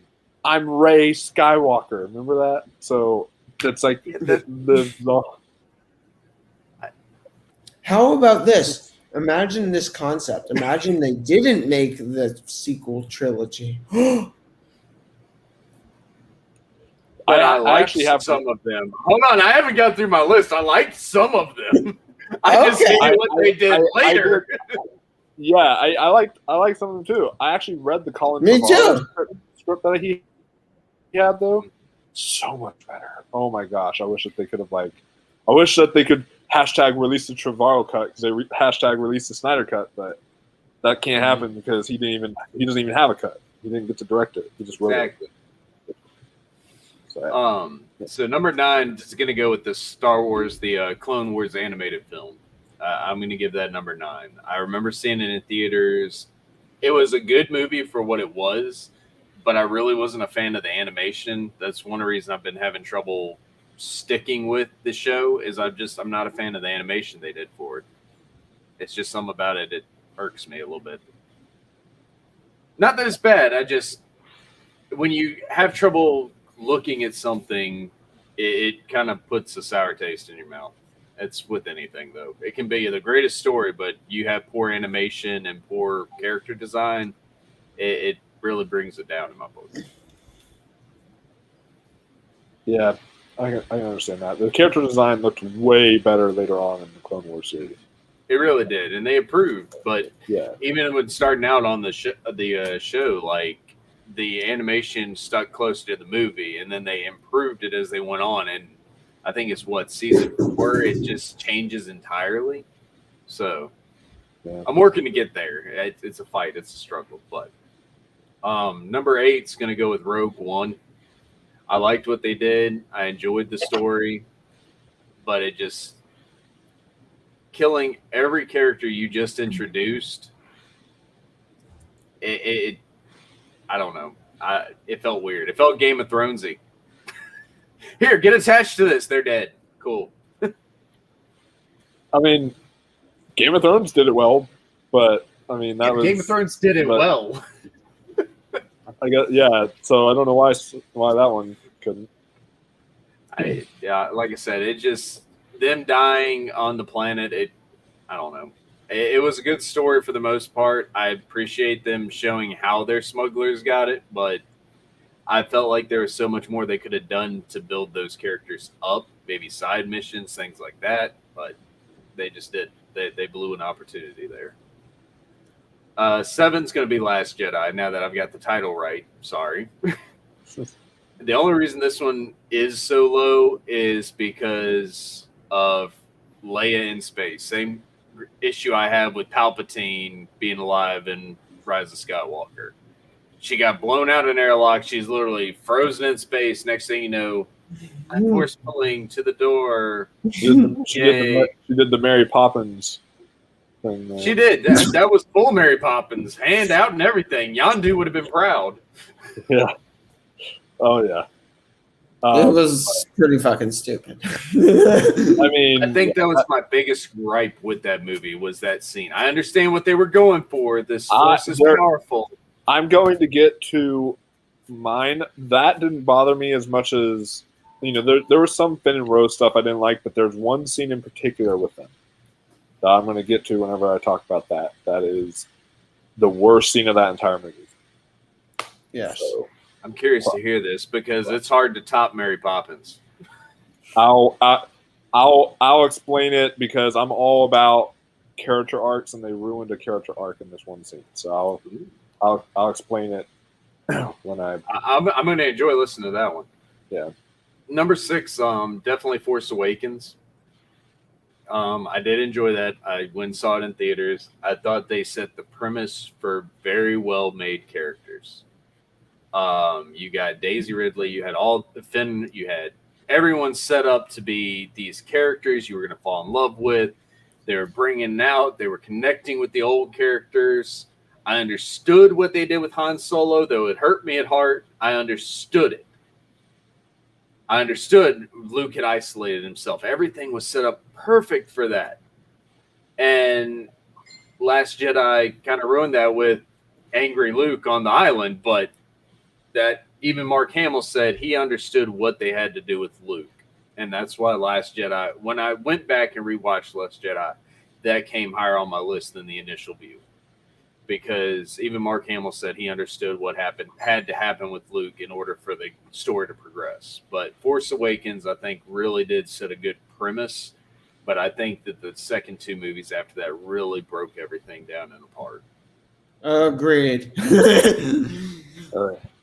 Number 5, Phantom Menace. Like I said, first movie I actually got to see in person. So it holds a special place in my heart. Plus, when you got the young man who played with freaking Arnold Schwarzenegger. There you go. I'll put him right up there for you. Played with Arnold Schwarzenegger and Jingle All the Way for the Turbo Man. I mean, come on now. Another underrated movie. That has like... Bro, I love that movie. Still love that movie. Let me look it up. It's got like a ridiculously low Rotten Tomato score, something like that. It's so like... It was funny. Dude, I love it. As hell, but funny. Yeah, freaking Sinbad in it, man. But yeah, number 5, Phantom Menace. I love the concept that double lightsaber ignite. Look at this bullshit. Look at that. Wow. Look at Rotten that. Tomatoes, I question you sometimes. It's impossible. That's from both the audiences and the fans. I don't get it. How can they do that? I love... Give me the Turbo Man. Jamie. Like, come on. I love it so much. Number 4, Revenge of the Sith. Anik and I have the high ground. Probably one of the most memorable phrases in the history of Star Wars. History of mankind. So, I mean, Revenge of the Sith definitely holds number 4. Number 3, I'm always going to give to the original trilogy just because they set the premise, what they had to work with at the time really set the boundaries for what we were going to get in Star Wars. Number 3 is New Hope. It was a good movie. It brought everything together. Number 2 is Empire. And number 1 is going to be Return of the Jedi. Because despite what Mr. Dave says here, I still love my damn Ewoks. And every time I play a Star Wars campaign, I make it a point to make me an Ewok. So... But the buddy I was watching as a Skywalker with, I went with a bunch of friends, but when I wanted to see that and the Ewoks pop up real quick, he was like, oh God. He's just we clapped. We clapped. We clapped. The Ewoks were there, okay? The fact that they even put them in there, I was like, yes, thank you. My babies are back. After 6 or 8 films, I finally get my babies back. The Ewoks will forever hold a place in my heart. They were, I agree. They were enjoyable. The They're cartoon, the Ewoks cartoon. They're better than Gungans. They are better than Gungans, but I think Gungans are misunderstood for their intelligence level over their... They have more courage. The Ewoks are like little tactful little They were done... Yeah, the Gungans were done really well in the Clone Wars. I'll say that. It's like... Yeah. So, and you even in the Clone Wars TV series, you get to see Jar Jar advance from that bumbling buffoon that he was to what made a counselor on the seat. So, I mean, you saw his intelligence rise. And I think that's what they were playing for, is this is a uncivilized culture that is basic enough to make what they need, but not given the opportunity to really advance their intelligence. So, but the Ewoks, I love because even, like I said, they got so much going on for them. They had so many backstories. They've had 2 films made of them specifically. I mean, you can't get better than my Ewoks. They're in my heart. Plus, you get the Vader Luke fight, Sidious going down the hole. You get freaking Han Solo hooking up with Leia. It was so good all around in my eyes. So, plus Oh, you get the most famous line. Are you saying that? Are you saying that was better than her hooking up with Luke? Okay, look here. We're not talking about incest, wincest over here. Okay, we're talking about movies and their appreciation. But Return of the Jedi did give us the most said phrase in Star Wars history. It's a trap. So that's true. Is that the most? I mean, you tell me one phrase that is said more by anyone in Star Wars. I feel like "I am your father" is the more. Maybe that is the more like. I am your father is the most recognizable, but the most said one is "It's a trap." Yeah. Maybe. I don't know if as many people say it in the Admiral Akbar voice, though. It's like that is just because "it's a trap" is what we normally say just to, anything. I do it. I always say it in the Admiral Akbar, even when I'm like, one of my buddies is like, "Hey, dude, yo, you see that hot girl over there?" I'm like, "It's a trap." Which, by the way, once I get to it, I'm going to explain why I think that it should have been Admiral Akbar that sacrificed himself rather than that pink-haired lady. And well, Admiral Akbar got blown out the airlock with Leia in the beginning. That's the only reason. I know, but if I rewrote it, I feel like it would have been almost better having his character. I just think they wanted a reason to kill Admiral Akbar, and we're like, "Yo, this is the only way we can think of that people won't be mad," and we were still mad. He died in Last Jedi. Right? Well, it didn't help too that he died right in after Last that. Jedi. Right? It said Admiral Akbar and everyone were on the crew deck with Princess Leia. You lost all your generals. Yeah. Except for pink-haired lady for some God knows reason. She wasn't on that deck with the rest of them, but yeah.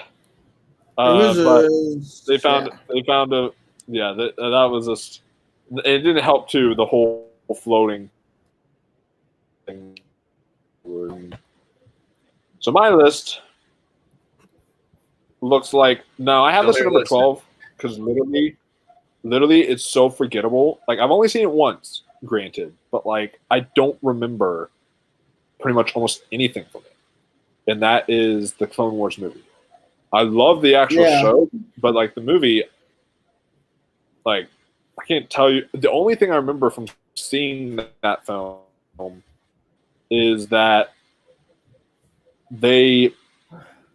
I felt extremely overstuffed and crammed in because it was like supposed to be the first 4 episodes of the Clone Wars, is what I heard, and then they just kind of shoved it all up into one movie, and it didn't flow at all well because it was just too messy, and that's like the only thing I really remember from seeing it because I saw it in theaters.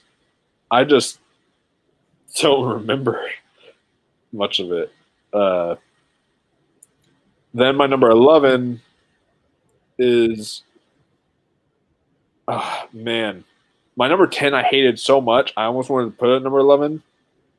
But for me, my number 11 is episode 2. Episode 2, I don't know. That's just, it didn't, you know what? Actually,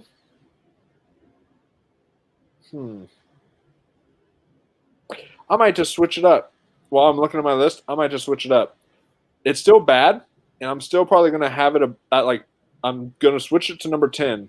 My number 11 is going to be Rise of Skywalker. I hate that movie. I'm shitting on Rise of Skywalker because that movie is a piece of shit. What they did with, and when preach it, brother. Preach it.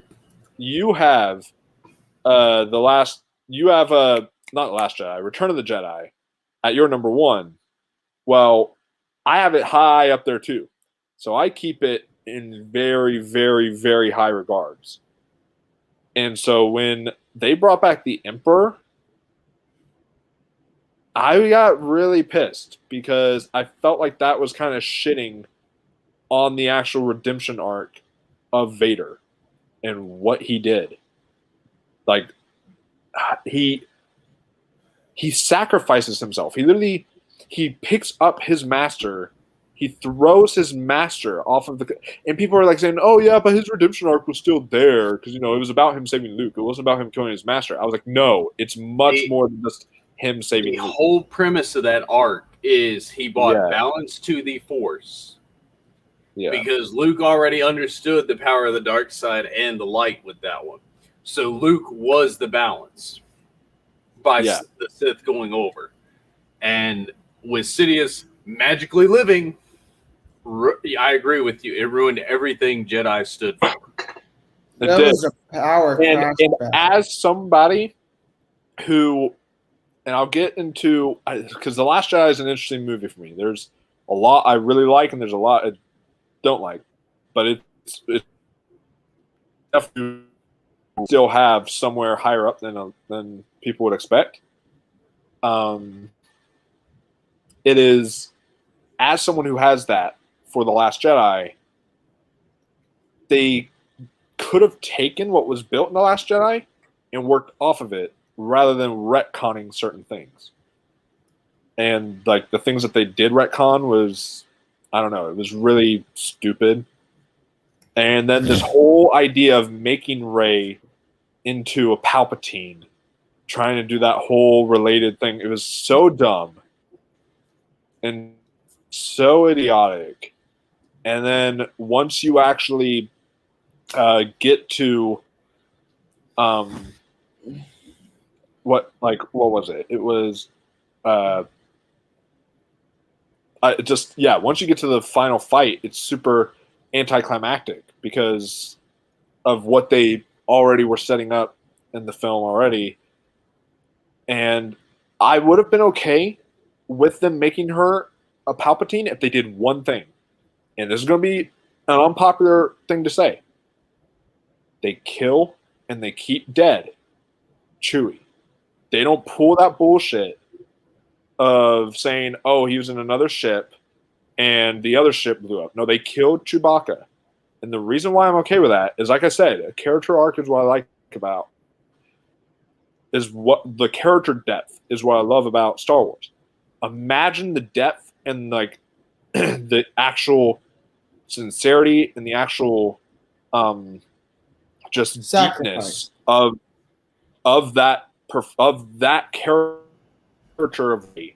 If she went through the film having PTSD, knowing she was the one that killed Chewbacca, knowing that this thing in her, this part of her, and she has to try to learn to overcome that. Just imagine that arc. That would have been so powerful to see, like a broken Rey from killing Chewbacca and then having to do that, and then her overcoming that later on and not becoming some BS, I'm Rey Skywalker, but like becoming her own thing and letting herself be her own thing that isn't a Palpatine, that isn't a Skywalker, but she stands alone and embraces who she is now that she overcame that battle.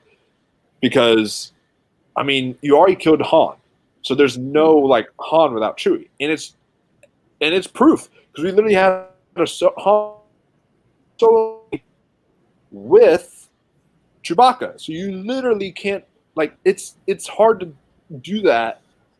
And I just feel they didn't kill anyone. I mean, it would have been better than what I would have went with. I would have went with Lando being the one that saved the day, but I would have gone balls to the wall, had him, C-3PO, R2-D2, and Lando all on the same ship, and they blow up the Millennium Falcon. All of them die, but they die saving them, and it's like would have been like, hey, we're letting all these characters out. Didn't have to do that, but just have stakes. That's what made The Force Awakens so good, is it had those stakes. And then despite what you feel about The Last Jedi, it still had like stakes by what happened to Luke and what happened to, Snoke and all this stuff, it still had some stakes in that film. There is There no was like Snoke. 0 stakes in The Rise of Skywalker. And don't even get me started. This is the arc I'm going to talk about in a particular scene once I get to Last Jedi. Don't even get me started on Finn. All his job was in Rise of Skywalker was literally just to shout, "Rey!" And that was it. That was it. That was his only job in the whole movie. It was a waste of a character. And so I just I hate that movie. Oh, but without Finn, we wouldn't have united the stormtroopers that had abandoned and left and had woolly mammoths to ride on ships into battle. I can't throw this book at you. I can't throw this book at you. Hey, I had one at you, you get one at me. Yeah. Oh man. But my number 10 will be episode 2. Because episode 2 was the love story part. Here's the thing. I've always said, okay, the sequels are extremely well-made movies with shit lore. Like, the lore is just garbage. But the prequels are actually very badly made movies, but with exceptional lore and world building. Especially the first two. That's how I've always felt about comparing the two. And so I feel like I did enough there to like really build the world of Star Wars and the lore of it, but it just was not at all what I was hoping it would be. There's some really cool moments. The Jango and Obi-Wan fight is dope as fuck. You got the fight with Count Dooku and Yoda. Not as quite as good as Yoda versus the Emperor in episode 3, but still is really solid. And so there's moments, and I will say this: it is the film that was responsible for making Natalie Portman my third ever celebrity crush. But second ever. So for making Natalie Portman, it was my second. She was my second celebrity crush. So that film was responsible for that. It was. So I'll give it all that, but I can't give too much praise to it. The effects are probably they're just too much. The love story was complete bullshit. So I was not into that one, unfortunately. My number 9 is Solo. And I'm not a fan of Solo. This is my next one coming up is the one where I think it's all okay to great. This one, I just think is so forgettable. I just don't even every time I watch it, I literally forget about it the next day. And I'm going to tell you why I was not a fan of that Darth Maul scene. So the Darth Maul scene, okay, I would have been fine if it was Boba Fett. I would have been fine even if it was like Jabba the Hutt or some weird person like that. The reason I thought it was really weird having Darth Maul in there is because, first off, he has no relation to Han Solo. There's nothing there. They've never known each other. There's nothing I can be like, oh shoot, that's crazy for Han. Han's gonna freak out at Darth Maul being there. There's nothing there that I can, because there's no relation there. Also, I know this is a nitpick, but I was really hoping for a Star Wars movie where we would finally have 0 lightsabers, because that's what it was. It was a full-on Western with no lightsabers. I was like, this is kind of cool. I love the idea of having no lightsabers in a Star Wars movie, at least just one. But then he does that weird, literally for no reason, that catch of a lightsaber and everything like that when he's a hologram. And it was complete BS. And I just felt it was fan service for the sake of fan service. I felt like there was really nothing and no real reason for it to happen except for fan service. That's why to me it was very cringy. I mean, he did a good job, especially Donald Glover did a great job as Lando. So I mean, yeah, there's those things, but that reveal with that like 14-year-old girl as the bounty hunter, that was so stupid. And then that whole like the decision they made in the third act, yeah, I was not a fan of some of those choices there. But my number 8, we're getting into the okay to good to great stuff. This is okay. Is the Phantom Menace. Now, the Phantom Menace would be a good to really good movie if you actually just cut out Jar Jar. Because a lot of the movie is actually not bad. The Darth Maul fight is one of the best duels in all of Star Wars. The pod race scene is fantastic. There's so much to love in the Phantom Menace, and when it hits high, it honestly has some of the most highs in the franchise. And so when I had it's just that whole thing of just spending too much time on this character at the time we didn't care about, and that really just take him out, and it would have been way better in my opinion. Everything, but I will say Qui-Gon, one of the best and most underutilized characters. Hope he comes back. And I think Qui-Gon was one of the best illustrations of how you can build up a love for a character in a short period of time just to rip the heart out at the end. That was excellently portrayed in that movie.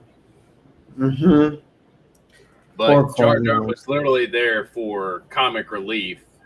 And you know what you just said? I'm keep on switching. What you just said is making me switch my 7 with my 8. I'm actually moving Phantom Menace up to my number 7 now, because you're right of how it made you just have that gut punch and everything. It really did. Like that's why I'm saying, like, even with the new trilogy, like it's supposed to build up these love for these characters. I don't think I ever had love for Finn in any of those films, and I should have. But maybe Force Awakens. No, not even Force Awakens. At no point did I feel sorry for this man, because he couldn't decide, am I on this side or am I on that side? Am I this? Okay, you need a development and a solidification. No, you literally are sending him on this little snake way pattern, looking like Goku running across, going back and forth right now, okay? Like, make the man make up his mind. In the books, he was not that whiny. He understood, and that whole stormtrooper dying in front of him, that was supposed to be like one of his comrades that was highly against fighting, was thinking of getting out, didn't want anything to do with the Empire, and was literally like, dude, I don't... Why didn't they film that? Dude, it's one of the books that came out. God, let me go see if I can find it. Continue on. I'll be back. We'll continue that point. Yeah. So that means now that's my number 7, and we know now why. My number 8, because what he said is so true. You felt that emotion for Qui-Gon. The emotion, I honestly, other than the blind man, I didn't feel for the characters in Rogue One. Rogue One, yeah, that was one of those ones that they all died. It was that tragic ending. It was, all this, but I was like, okay. I mean, they weren't. The best part of Rogue One was having a super over the top Forrest Whitaker going like, "Save the rebellion, save the dream," and that whole thing. That was the best part of Rogue One for me. It was. I mean, maybe I just need to see it again. I own it. I need to maybe just see it again and watch it. Maybe I'll watch that and Phantom Menace back to back. See which one I really do like more. But as I call it, I don't know. I felt like Vader being there was just fan service, and Vader is one of my favorite characters of all time. It was a cool part. It was a cool part, and it was definitely better fan service than Solo was. Yeah. I will say though, I might personally prefer the Luke Skywalker hallway fight in Mandalorian. Yeah, that was sick. To the Darth Vader one, but they're both very high up there. But yeah, the Rogue One as a war movie, it was good, but there was some stuff to it that it could have been great with a few rewrites. Yeah. My number six. What they should have done, what they should have done, I think what you're talking about, is they hinted at the relationship between Mads Mikkelsen and the general guy, fucking Oromon. Yeah. What was his name again? Professor Krennic or something like that. Krennic, yeah. Like they teased the relationship, and they should have made the movie at least 70% about that. Yeah. Like that was like such vital information. Like they're building the Death Star, their relationship, and it's so just hinted at. And they could have gone into it. And they really should have gone into it. That should have been the heart of the movie. But they didn't do that. Yeah. Especially with the talent. They have great actors. At number 6. Hold on, before you continue with number 6, to answer Dave, this is the book I'm referring to, Before the Awakening. All right. This came out. This literally touched base on everything that was going on between Finn, Flo, and Rey before Force Awakening hits. So you get that background of FN 2187 in the Stormtrooper Army. You learn, I think the one everyone refers to him as Traitor right there, and like pulls out the thing. That's actually part of his squad. He's in this book, and they were actually, all of them were like brothers to each other. That's why that was something that they didn't portray accurate, like well enough on screen. You didn't get that feel. That's what I said. The new 3 trilogies, they set up good characters, but they didn't give you the feels you needed for those characters. Agreed. Which jumps me into my problems with the character arcs in The Last Jedi, which is my number 6. My number, The Last Jedi. Here's the thing with it. This is why it's such a tricky movie for me. Every time I watch it, the actual Luke, Rey, and Kylo stuff, in my opinion, is fan-fucking-tastic. Like, that is, to me, was actually very powerful, very deep, very layered. And I'm one of those guys, apparently George Lucas said his original plan was to make Luke Skywalker an a-hole who gives up. That was even his plan when he was going to do the original trilogy, or his trilogy. So I had no issue with how they took Luke. Honestly, I think it was like probably Mark Hamill's best performance as Luke. Yeah, he did. Yeah, I agree with that. Like, it was what he did with that role in that film was really great, in my opinion. And some of the dynamics, and especially when Yoda comes in there and talks to him, that scene was just great. Apparently, I heard they also were talking about having Anakin in that scene, which would have been also just as fitting because of it being the father-son dynamic. But I feel they did a good choice with Yoda there. I think the reason they went with Yoda is because Hayden Christensen wouldn't come back for the role. Something like that, but then they got him back for Obi-Wan, so I don't know. Well, that's the thing, is Hayden Christensen was so done with after the first 3 from the flack that he was receiving for the first 2 and 3 that he really didn't want much to do with it. The fact that they've got him and Ewan McGregor back for Obi-Wan is actually very shocking. Yeah, but the thing is that it's so interesting how so many people hated on Hayden Christensen. Now they love him. But now like the last convention he went to, it was the same convention. You had Mark Hamill walk out, that you had Carrie Fisher, that you had all these people, and the loudest cheer in the room where everyone was like, "Oh!" was when Hayden Christensen walked out. I would scream. Everyone was. That's because they were afraid Daisy Ridley was coming behind them.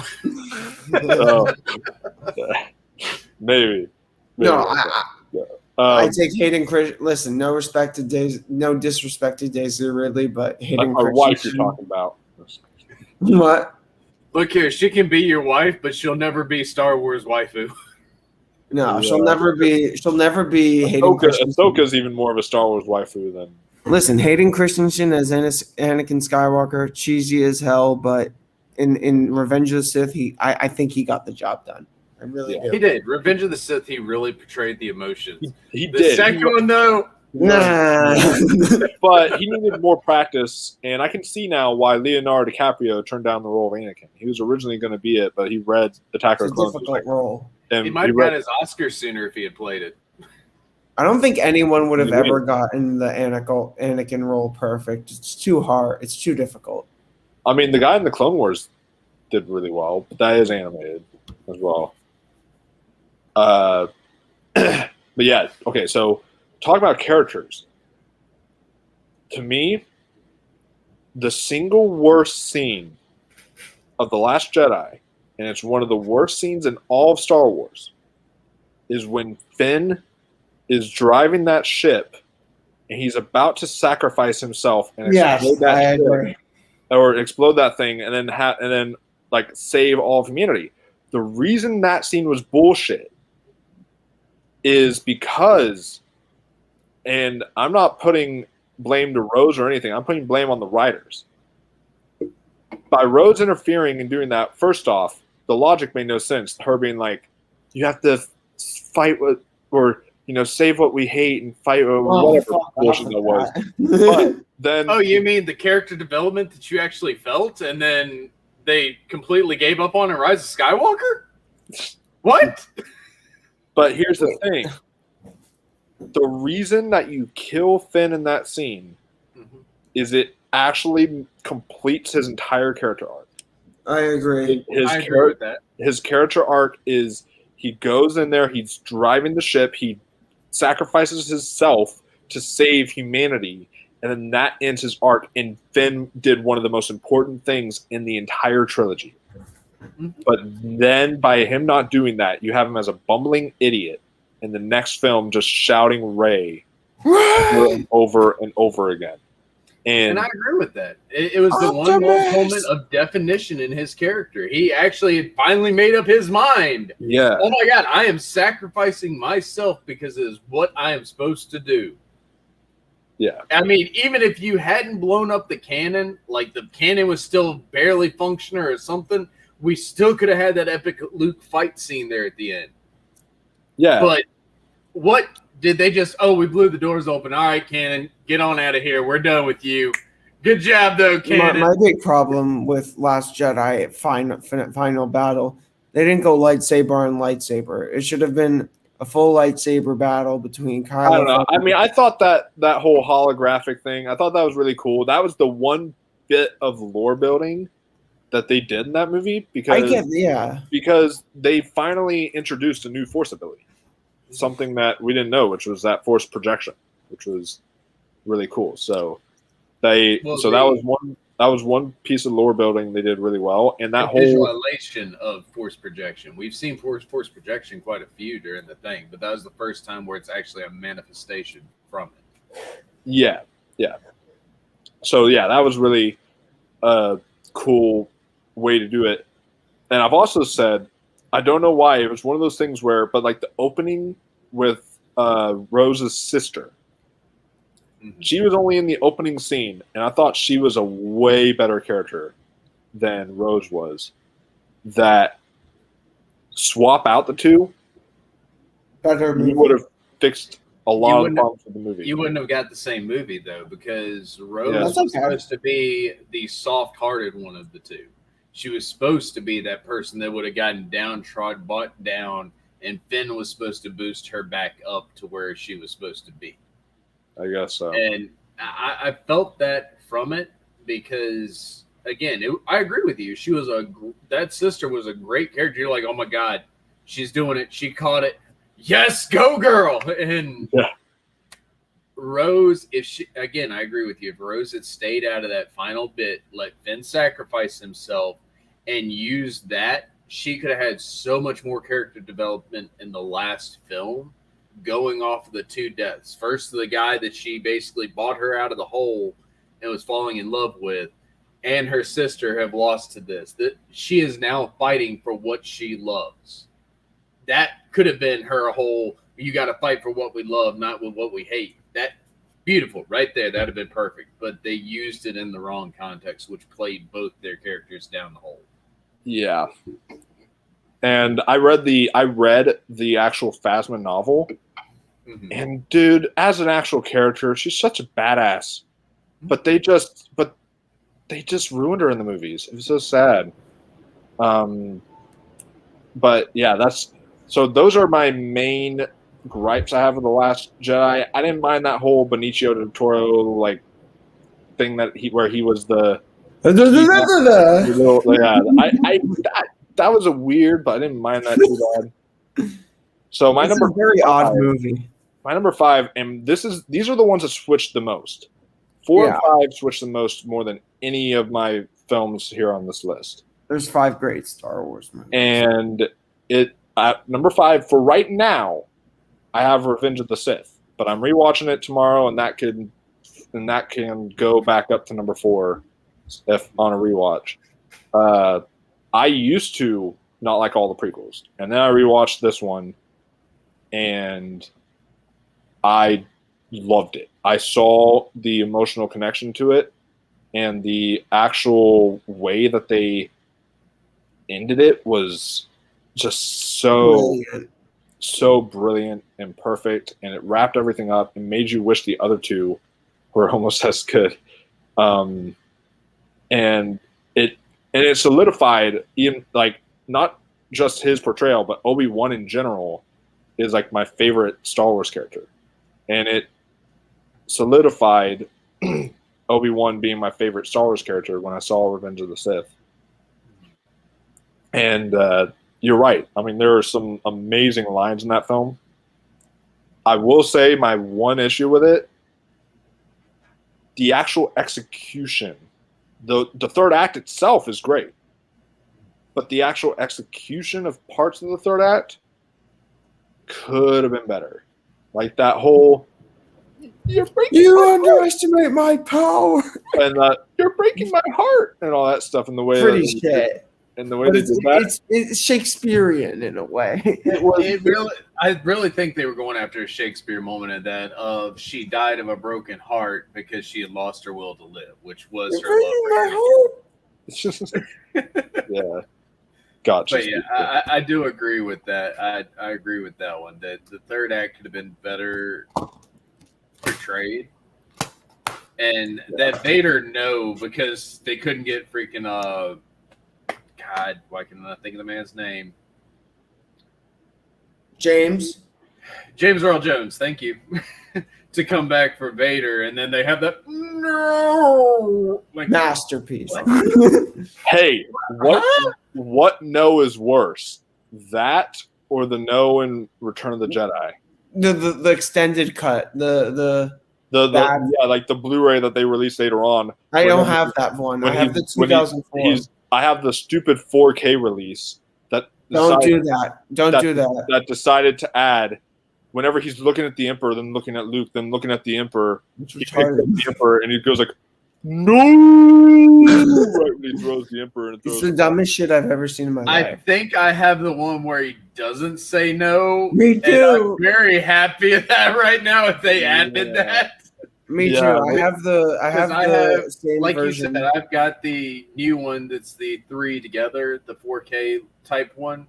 But then I also have the VHS original gold collection where it goes through, shows you the changes, how they animated everything, and why when they were first shooting, Han Solo walks over Jabba's tail and he's like, Thanks, Jabba. You're an excellent human being. That's because Jabba the Hutt was originally supposed to be a human, and then they changed it later, which is why they had to have the animation of him going.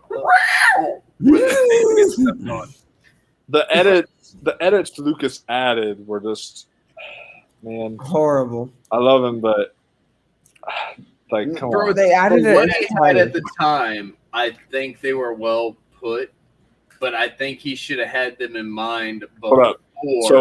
So this was well put, Andrew. This was. No. Ah, Lawa. Good in there.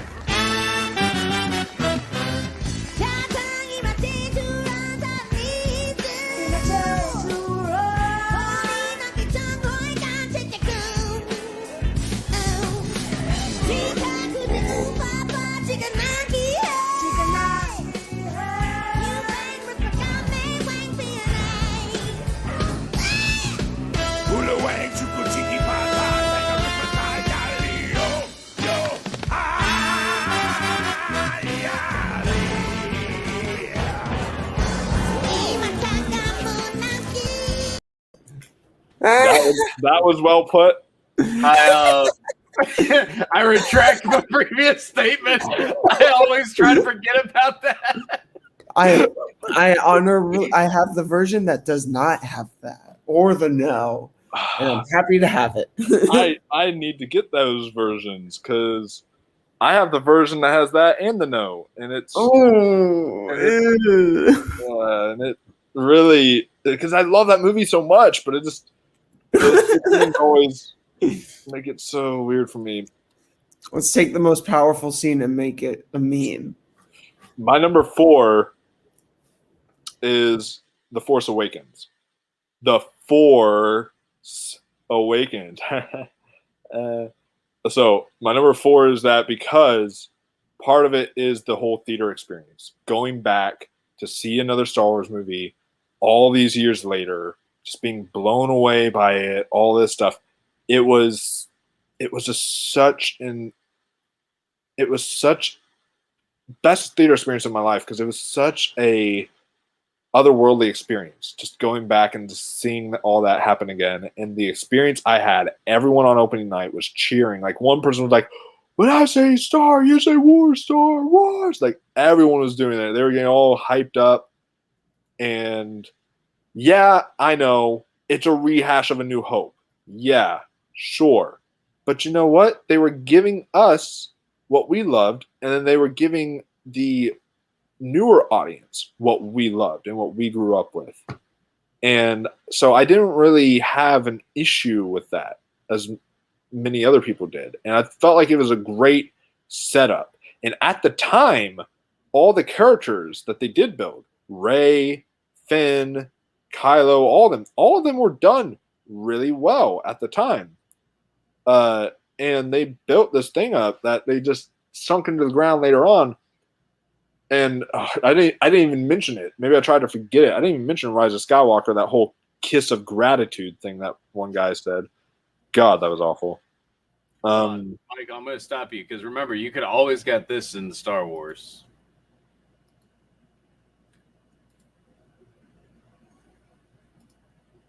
Get what? Hold on. You could have always gotten this. Oh.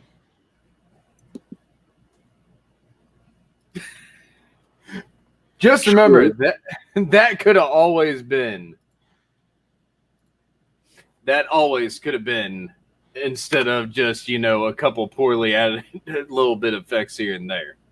Yeah. I mean, hey. And it's better than the porn scene in the holiday special. What was it? I'm not gonna actually pull up that scene because please don't. We don't want to get banned from YouTube. No, but and it's not even that bad. We're just gonna get banned from YouTube just because they're just gonna be like horrified from what they're watching. Yeah. But yeah, Force Awakens was great, but people acted really stupid by spoiling everything afterwards. But they did end Han's story off in a really meaningful way. My number 3 is also A New Hope, the one that started it off. It was just a brilliant movie. It had just the whole story between Luke trying to discover himself, and I've always said I've loved how like his journey started with the 2 sons on Tatooine, and then his journey ended that way whenever he died and passed on with the Force, and how they introduced Ben Kenobi. Like everything literally is almost perfect with A New Hope. Like all 3 of these original films are almost perfect, but I never heard of A New Hope. There's this movie called Star Wars, but I should call it Star Wars. Okay, some of us that read actually see the little title underneath. It says Episode 4, A New Hope. I think you missed that one, Dave. Got you though, It's buddy. almost like it came out before all of them. I know. My number 2 though is, and I have a feeling if I watch the unedited cut without the and that whole, and then that and that whole no, I've actually watched a version without that, but I feel like if I watched an unedited cut of the Return of the Jedi, it could maybe slide into number 1. But Return of the Jedi to me is just so. You're right. I don't have an issue with the Ewoks, and I will say this: Return of the Jedi to me has arguably top 5 greatest scenes in not just Star Wars, cinema history, with the throne room scene. That scene to me sets up everything we know in Star Wars. It is the pinnacle scene because it shows Vader's not only his redemption arc, but you get through the past 2 movies, they did such good emotional buildup. That's the thing. If the prequels, I still love the Anakin and Obi-Wan fight, but if the prequels had that emotional buildup first before you got to that fight, I feel that would have been maybe the king of the lightsaber duels. But this had that emotional buildup to where once you got to it, seeing father and son fight it out in this way, and just the emotional nuances there of him trying to get his son to turn on his side, but him refusing to, and then after all that is done, you have him throw it down and say, "I'm a Jedi like my father before me," most iconic line in the franchise, and then he sees what the monster that he's become, and Vader changes that, and he goes out of his way to not just protect Luke. It's not, his arc still counts because he protected Luke. That was his arc. No, his arc was he stood up against his master. He threw his master. He picked him up when he already had his hand cut off and was getting electrocuted. He threw him overboard and killed him. And then you have this beautiful scene of him being there dying and him saying, "I need to save you." And he's like, "I already have. You already have." That scene, and other than the last episode of the Clone Wars, that scene's the only other scene in Star Wars that makes me choke up. It's so beautiful. And the relationship, like you said, between Han and Leia, all that, it's just so perfect. Everything in that movie is done flawlessly. Except My number for the 1 extras that got added in later. Not gonna play it again. Please don't put it back up. I don't want to suffer through that singing again. Yeah. My number 1, the king of all Star Wars films, in my opinion, is Empire Strikes Back. It followed. See, that's the thing. The original trilogy and even the prequel trilogy, they followed the formula you're supposed to follow with trilogies. They did the first one is the perfect setup. Second one gives you just enough. You have this story that sets it up. to where the third one concludes it, but the second one ends in a way that's like a cliffhanger ish. So then that way, you have to, go on to the next one. And that's always been a formula with like these really good trilogies. I was critical on the Hobbit films, but that was like a perfect example of the actual formula trilogy or trilogy formula. And so I felt like that's what this one did, and The Last Jedi just didn't match up to that. I love the Hobbit movies. I love the first two, or like the first two. I enjoyed the first two. I felt like a couple side characters got added that I didn't quite agree with. I love the third one. Tied in the third one. I enjoyed the third one. Don't get me wrong. Overall, I enjoyed all three movies.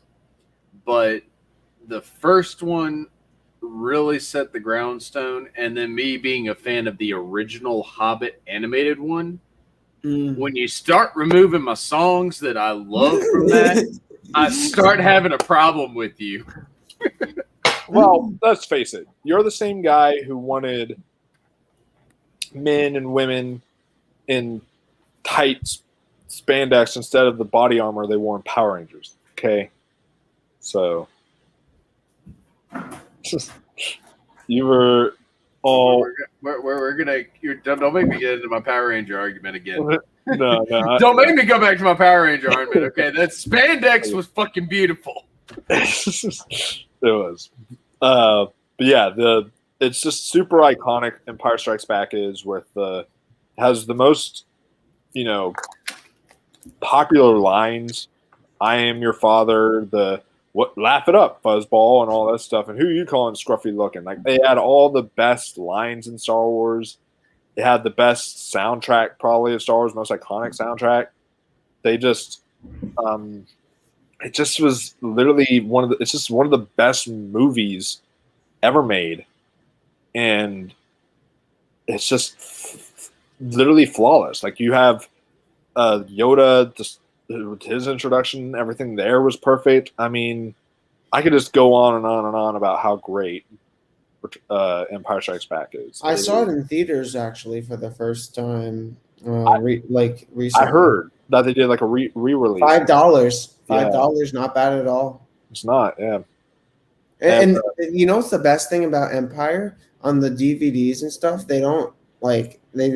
That's the movie in the original trilogy that they add like the least amount of new things.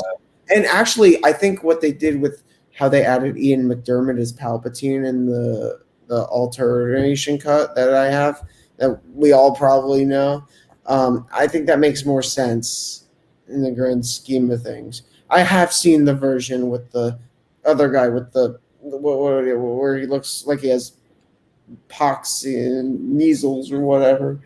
Yeah. It's probably because they saw that film and they're like, this film is so perfect.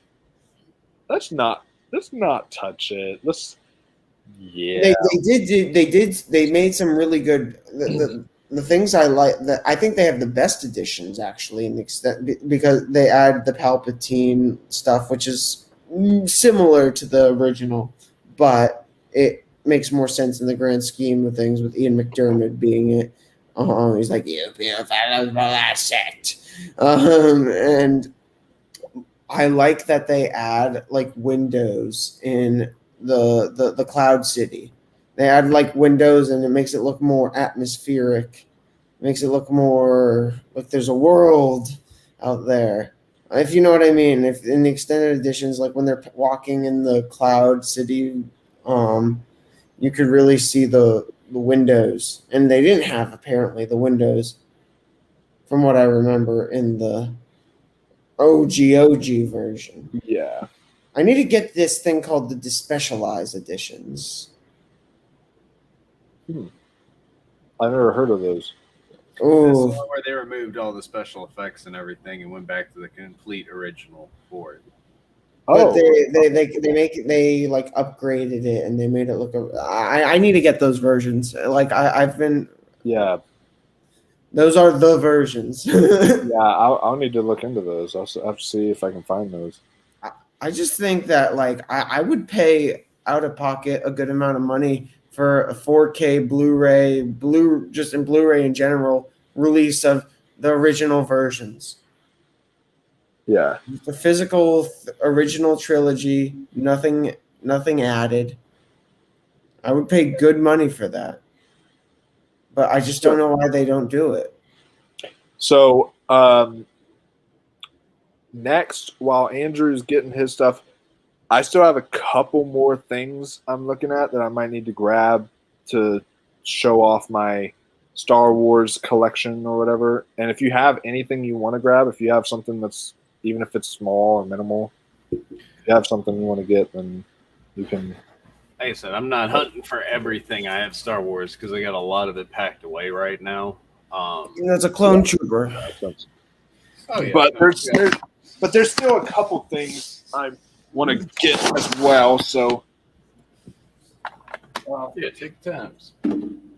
Like, I'll be here. This. Let's see.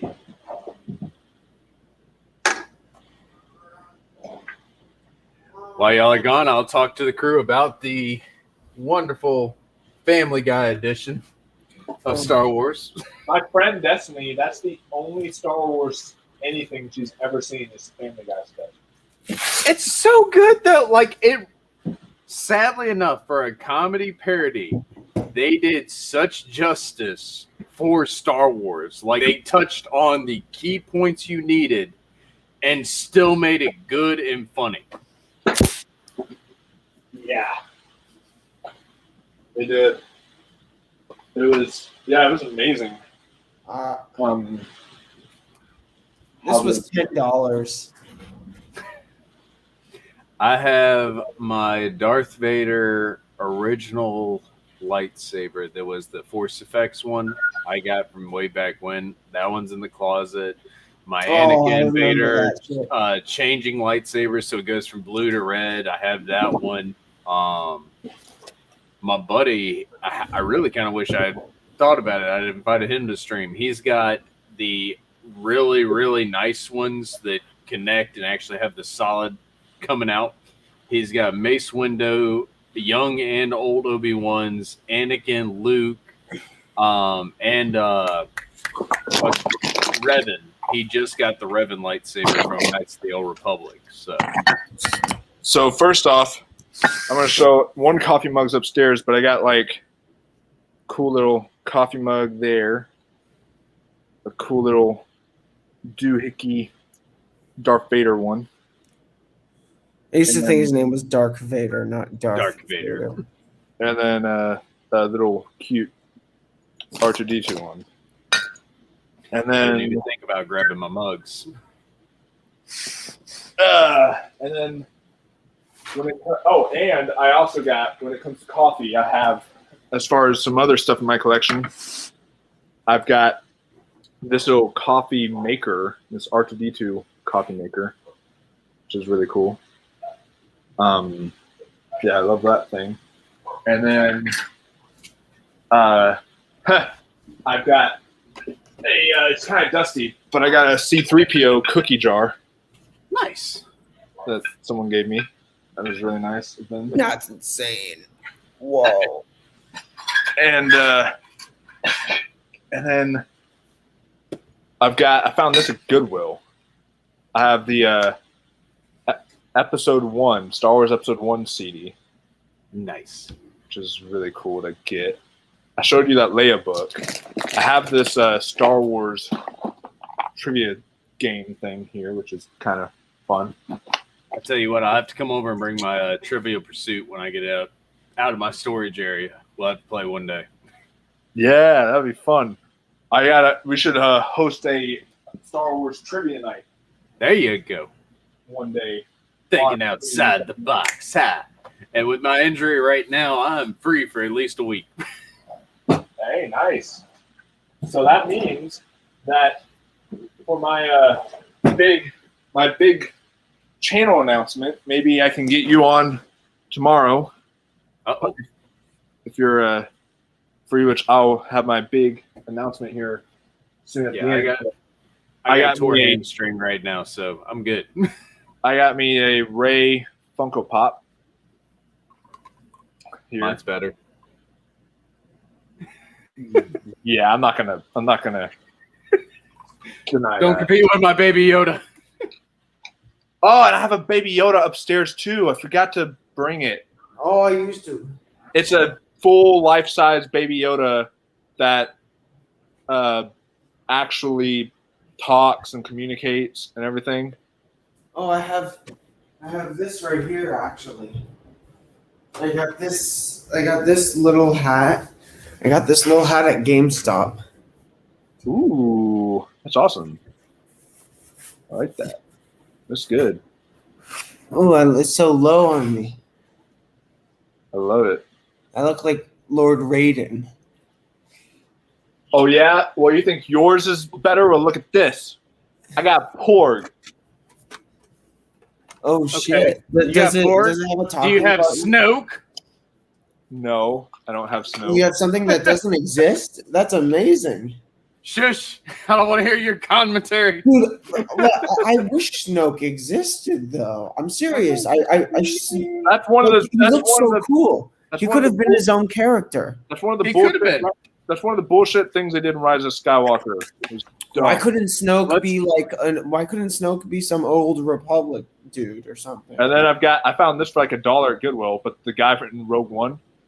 Nice. That is actually classy. Dude, I was expecting Snoke to do some like intense like murders. And then this is one of my favorite ones. I got a Scarif Trooper.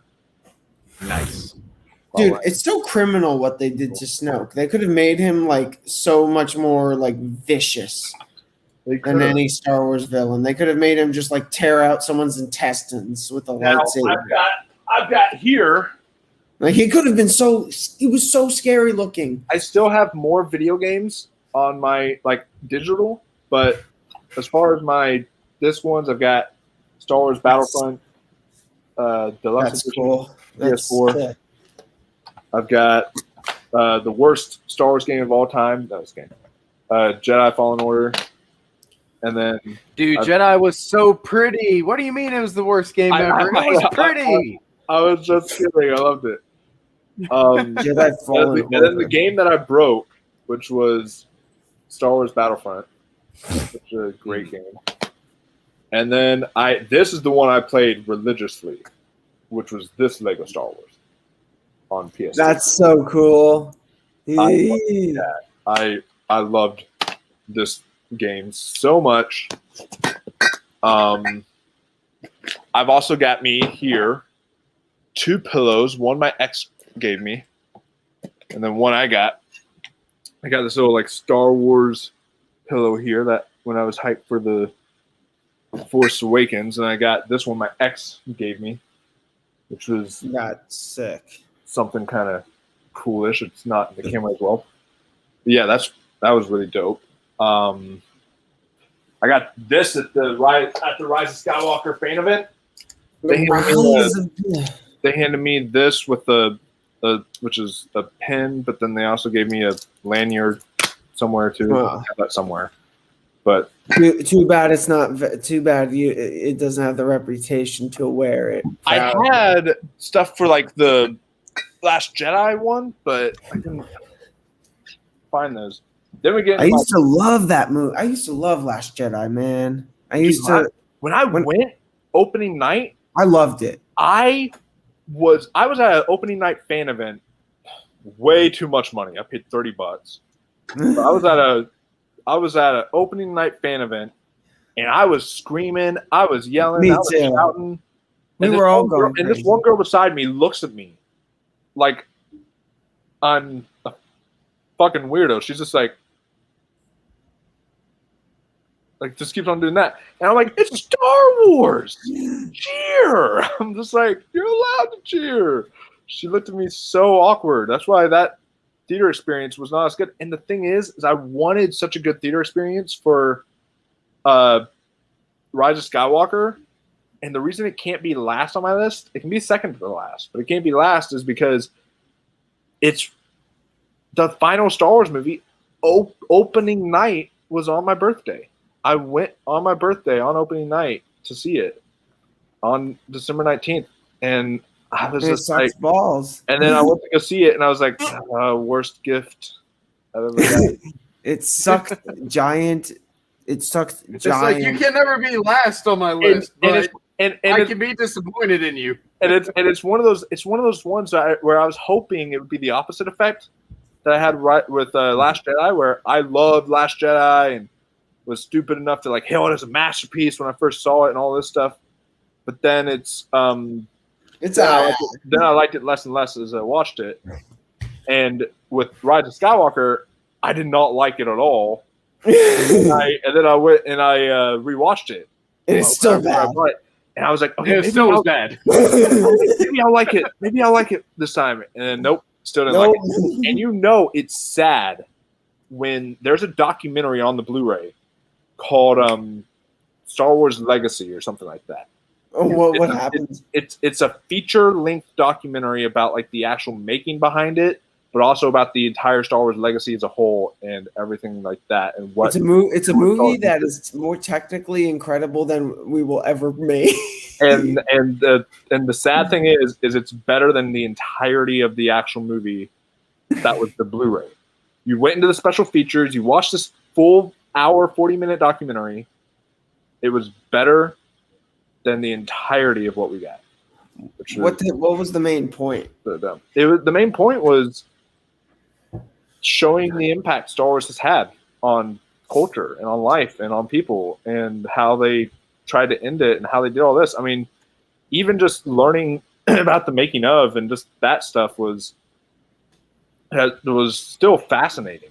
Dude, just making one of these movies that like the people who put in the work to like when we criticize these movies, we're not hating like the people who they make it look like, for better or worse, they make it look better than we'll ever make it look. That's what I said. I always don't get me wrong. I'm not dissing any of these movies. No, me too. I love Star Wars entirely, and I appreciate the work and the dedication that goes in, the acting, the long hours in the desert. All that, I appreciate it. But understand when you're coming at me with a movie, especially something that's been there since young childhood. It's gonna have a different effect. It's not one of those things of, oh, we need to tailor it to a new audience and the old. I can appreciate that. But understand that the old audience has an expectation for you. Yes. And if you do not meet that expectation, you have failed the fandom. You can make it. New audience might say, hey, this was fantastic. I don't give a fuck what let they your say. original fandom down. And anyone that's going to see these films should have, if not have, seen the original 3 and already have been involved some way into the story. And I say this because I had my wife, she never seen Star Wars.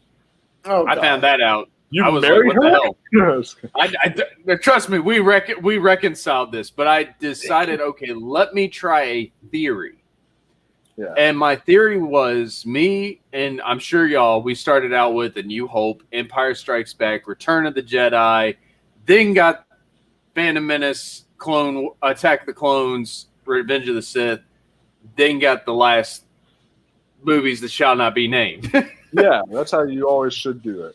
I feel. That's how it. So I decided. I said, okay, let's see if these writers did a visual representation justice. I started her on Phantom Menace, and let her watch the original first 3, Rogue One, and then go into 4, 5, and 6. I can see that because Rogue One ties in perfectly to 4. Exactly. Where right when it ends, it's right when 4 starts. Right in 4. Yeah. Fuck. But here's the thing. I'm sitting here in my mind, I'm like, okay, she's not seen Star Wars. She has to at least know, like, general information. I've come to find out she didn't, because where our big reveal is an Empire when Vader's like, Luke, I am your father. Yeah. Her big reveal was Anakin is Vader. Oh, God. It took me 6 months to get her to continue after episode 3 because she was so heartbroken that she had to watch this little boy age up, go through everything, and then switch to the dark side. Incredible. Emotionalism. It was an emotional moment. And I'm like, us as original fans, we look at this as, hey, 1, 2, and 3, some of the things didn't do justice. But seeing that alternate opinion of they had to tie that in perfectly really set a new perspective on that. And I appreciate it for that. If this movie didn't pull its weight, the whole thing wouldn't have worked. Oh, it would have collapsed. But that's what I'm saying. Like, I was sitting here in my mind, I said, let me try a theory. And come to find out, you get a completely different emotional pull going from 1 through, never have seen it, than you do watching 4, 5, 6, 1, 2, 3, 6, 7, or 7, 8, 9. So here's wow, that first off, amazingly well said. I always have like an MVP pop up on stream, and that's like that was like MVP material. That was like preach it, son. But here's one thing too, and why I switch my 4 and 5 a lot. Mm-hmm. Is the thing is, while I had that experience with Force Awakens, you look at the actual films, and what Revenge of the Sith does is, I'm still not personally like a big fan of the previous 2, but it makes you have more of a respect for the previous 2 because of how it ends. And because of how they do it at the end there. Yes, that's great. The Wookiee chants. But then then you get to the new trilogy, and because they ended it on such a dour note, that it makes you look back at the previous films and say, were those even worth it? And so it kind of has the opposite effect with the prequel trilogy because of how Episode 3 ends. And Episode 3 really ties those first 2 together. And that's why I said you get Finn, he had so much potential as a character. Him, Poe, Rey, they all had so much potential in The Force Awakens. That's why it's so high on my list. Yeah. There was the potential. They gave it there to you. They laid the groundwork. And it's like, they laid the groundwork, and then rather than hiring a carpenter to come build the house, they hired the hobo down the street who'd never seen a 2x4 in his life. So it collapsed in on itself due to poor execution more than poor storytelling. Yeah. And where they go, and this is what makes me mad, is because you read, like I showed you, the Before the Awakening. You read that story, you get a much more in-depth take off of The Force Awakens. You get more backstory. You're getting those character developments prior, which sets it up. Yeah. But then they say, hey, you look, Star Wars fans don't read books. So why do you have all these books out that tie your story together if we don't read books? You should have put that in the film. Yeah. This is just such an incredible moment right here. And it's just, oh, yeah. Don't ask me to do that. Moment. This is so funny. Has he started talking about sand yet? No, that's Revenge of the Sith, I think, right? I know it is. The DVD still looks pretty good. This was like the first DVD. I don't know if you heard me earlier. I was talking to Dave when I was explaining the difference between Attack of the Clones and Rise of Skywalker. Mm-hmm. And I was talking about how your wife probably felt that way because when you watch the prequels, all right, compared to the sequels I've always argued are exceptionally well made with craft lore. Padme's like, hold me. But it's They're but beautiful visuals. The visual effects are on point. But then it's the and the filmmaking's on point. But the prequels, there's no story. The prequels though took it to where the filmmaking, the actual filmmaking itself, and the execution is where it fell down. Mm-hmm. But then the actual like story and lore was just perfect and was just incredible. And so that's the two contrasts there. I would say Revenge of the Sith had great special effects. It did. For its time, it had fantastic visual effects. That's why the first three will always rank so high. They don't have the visual effects we're used to today, but for their time and what they had to work with, I mean, you're looking at a land speeder that literally was on wheels, and they used Vaseline on the camera to hide it, so it looks like it's skidding across the desert. I mean, today we just go, okay, green screen that out. What? Yeah. R2-D2 almost died of heat exhaustion filming the desert scenes because they forgot he was in the suit. Nowadays, they sit behind a green screen at the comfort of their homes if they have to. Yeah. So. But, I mean, and I know about what Ian McGregor was saying that one time. He was in an interview recently where he says, yeah, pretty much all we did was just shot in front of a green screen and stuff. But it was very well done, though. I mean, it was still for its time, you know. It was well done. I think they could have done more with it if they had done more realistic stuff on top of the green screen. Yeah. But they wanted to show you planets like Coruscant, Geonosis, things that they can't replicate here on Earth, essentially. So. Oh my God, I love this part right here. Oh, he's like, going out again. You wanted to see me, Chancellor. Dude, I love that place, that arena. Let's not forget, it's Jar Jar Binks' fault that the Emperor technically, you know. But dude, I love this arena that they were at. The arena looks so cool. Like, had such pretty. That was really cool, and that fight scene between Yoda and him, and that was. Oh my God, the fight scene in the arena! Of course, it's legendary. So here are my actual steelbooks in my collection. Steels, oof! I got me a Return of the Jedi steelbook. Oh, that is beautiful. Nice. And that's the back of it. Oh, that is incredible. Right there. Beautiful steelbook, but it has the no terrible scene. So, commenting on that, this is the original special edition VHSs that came out back in the day. Wow. So I Do you think have a it's thing funny. to play that in? Oh, I've got a VHS DVD player behind me somewhere. I can literally watch all of them.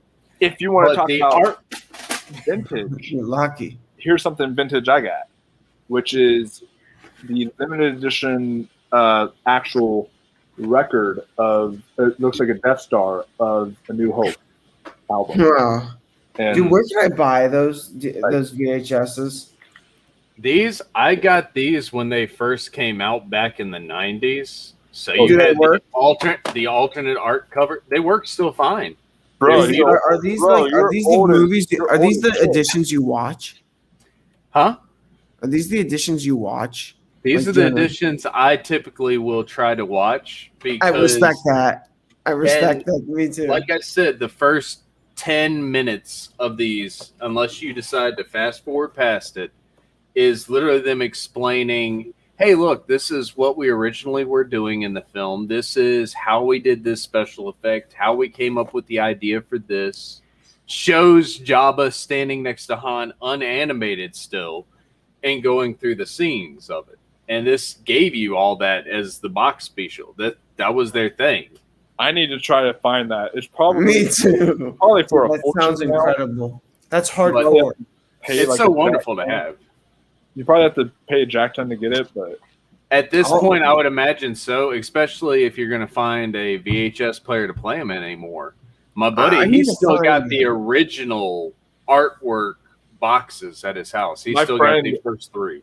My friend Destiny, she started getting me into like horror VHS collecting because like horror films, like 70s films, 80s horror films, they have that homey quality to them that you watch them on VHS, and it just feels more. You get more drawn in with the VHS quality. You get that little wrinkle in the screen from the original cut and I everything. mean, I still have DVDs. I still have DVDs. Like DVDs have the grainy quality to it. Like this one, I was just like watching. And that's not me bashing like 4K and Blu-ray, because I love that type of stuff too. But I love them entirely, but it's that quality you don't get anymore. It's that old. It's almost vintage feeling, if you will. It is, and so that's why I want to like dig in my attic and try to find my VHS player. And I mean, I just got the whole Justice League series on not VHS, on DVD, and it looks like the quality is how you probably kids saw it back in like the early 2000s. Oh, true. Early 90s, bud. That Batman series you're holding right there? No, this is not bad. This is the Justice League Justice series. League, but I'm just saying, like, that Batman art style with Kevin Conroy. All right, when you're growing up in the 94 and you're going, all right, here's my day. We're getting Saturday morning cartoons. We're watching Power Rangers, Animaniacs, Batman, Spider-Man's coming on. See, like this was a continue. The Justice League was a continuation of this. This was like this was how people needed to get into that universe. So I definitely suggest these two. Speaking of Power Rangers, that's another one you always want to get on like DVD or something. Yeah. Or something like that rather than HD quality, because it just feels more homey whenever you have it like that. Yeah. He's the Power Rangers guy. He's going to get something. I am 100% the Power Rangers guy. That's a lot. Wow. They used to be First when I was 3 a kid. seasons. That's incredible. And I'll challenge you to some Power Rangers trivia. You'll probably win. I have more Power Rangers things than I do Star Wars stuff, I believe, and that's saying something. Shoot. That's saying a lot. That is saying a lot. My Green Ranger, my White Ranger, and of course, the brand new. Ooh, come back here. Lord Draken, which is a combination of the two for the new series, where Tommy secretly goes evil and takes out all the Rangers and makes an army off of their crystals. Yeah. Oh, Let's go. I have the Mummy trilogy on Blu-ray with Brendan Fraser. Fraser. I used to have those on VHS. I think I still do. I think they're up in the attic somewhere. Like I have a VHS of the Mummy movies. Oh, I like that. Oh, that's cool. Dude. Freddy versus Chase. And here's the best thing. That's cool. One small click. I can play anything normally with it. You know what you need to get?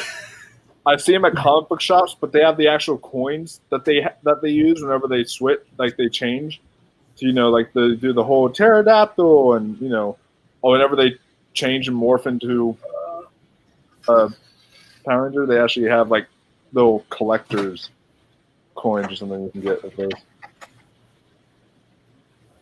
I have my Morpher with my Green and my White Ranger coin up on the shelf. So why am I not surprised? Because I just told you I have more Power Ranger things than I think I do Star Wars. I almost met the Yellow Ranger. Oh no, he left.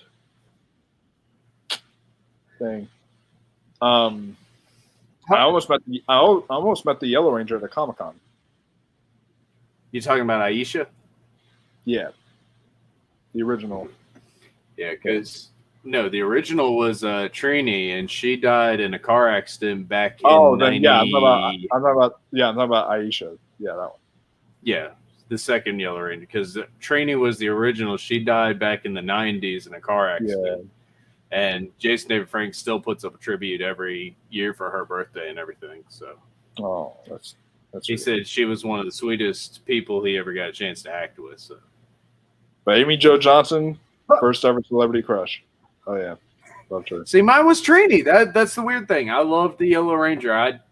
Everyone's like, "Oh, Amy Jo Johnson." I'm like, she's cute, but she's just not like crush material. I'm sorry. Unpopular opinion. Yeah. So for me, the rest of my collections I got is Rogue One here on Steelbook, which is pretty nice.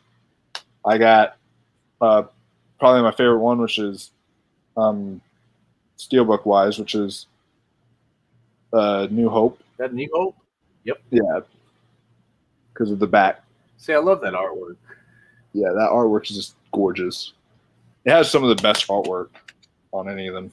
And then this is the Empire Strikes Back. Of course, they put, a Stormtrooper on the there. Ones that couldn't hit anything. Hey, they hit stuff in the sequel trilogy. And See, here's the thing, and I love this theory. One of my buddies pointed out something about the Stormtroopers. Everyone gets them flack about, hey, you can't hit nothing. But if you really think about it, when you've got Darth Vader on a ship, aware that these people that he is, I'm sure he was aware that it was his son and everything before Obi-Wan and everything gave that reveal. When you know your daughter and your son are on a ship trying to escape and you need to stop them, are you really going to give a kill order to your troops? So I love that theory of literally the theory is Vader told them, do not shoot to kill. Aim to try to stop or immobilize, but don't go for any type of kill shot. And that's why they miss so much, is because they were trained to kill, not to subdue. Yeah. So. Yeah, that is a good theory. Maybe it's because Vader wanted to kill them all by himself, or I don't know. Turn him to the dark side, as the second two movies go into. But yeah, my Force Awakens one, which is really nice. Then this Last Jedi one, the artwork on it is really nice. See, I appreciated the artworks for all those because I really felt like they were trying to do almost a homage to the originals. Oh yeah, they did them. But and if you want to talk about beautiful artwork, I have this thing here, which was the entire set of the Skywalker saga. It cost me It cost me almost $200. Okay, I'm that big of a Star Wars. That big of a Star Wars fan, because it came inside this box here, and you just opened that up, and then that thing is in there. The reason I took it out is I watched Empire last night, but it comes with a little note here that has a Mark Hamill signature. Oh, that's beautiful. I still want to meet him.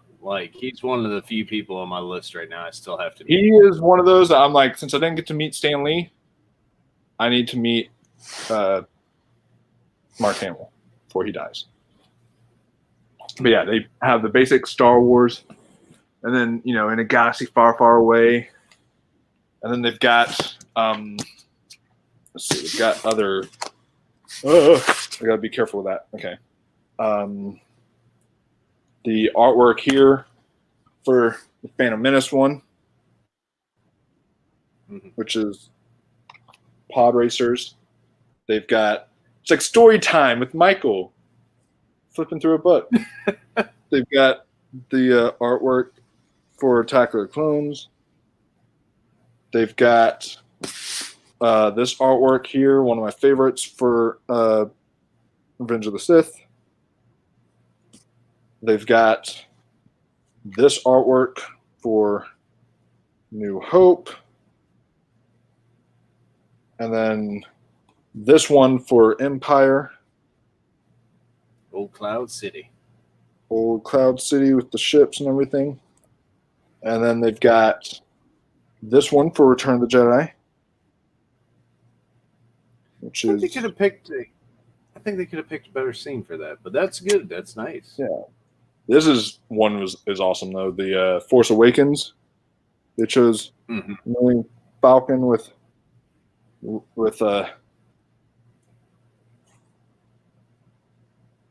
Should be Ray and Finn in the bottom left corner, looking as the tarp flies. That's a white dude.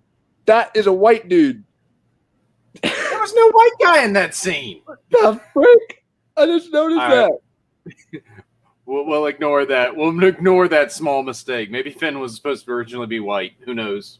Actually, originally Tom Holland was supposed to play the role of Finn, but then apparently he kept on going on set, and he just kept on laughing hysterically at the person who was playing the droid because they kept on being like beep, boop, boop, boop, boop, and all this stuff, and he just could not keep a straight face, so they had to just let him go.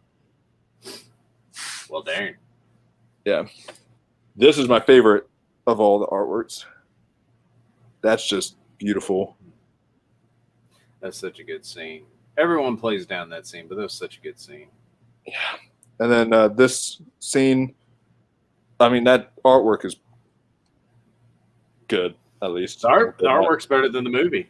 Yeah. And then it came with the extra, like, bonus, like, feature stuff. Anthony Daniels there.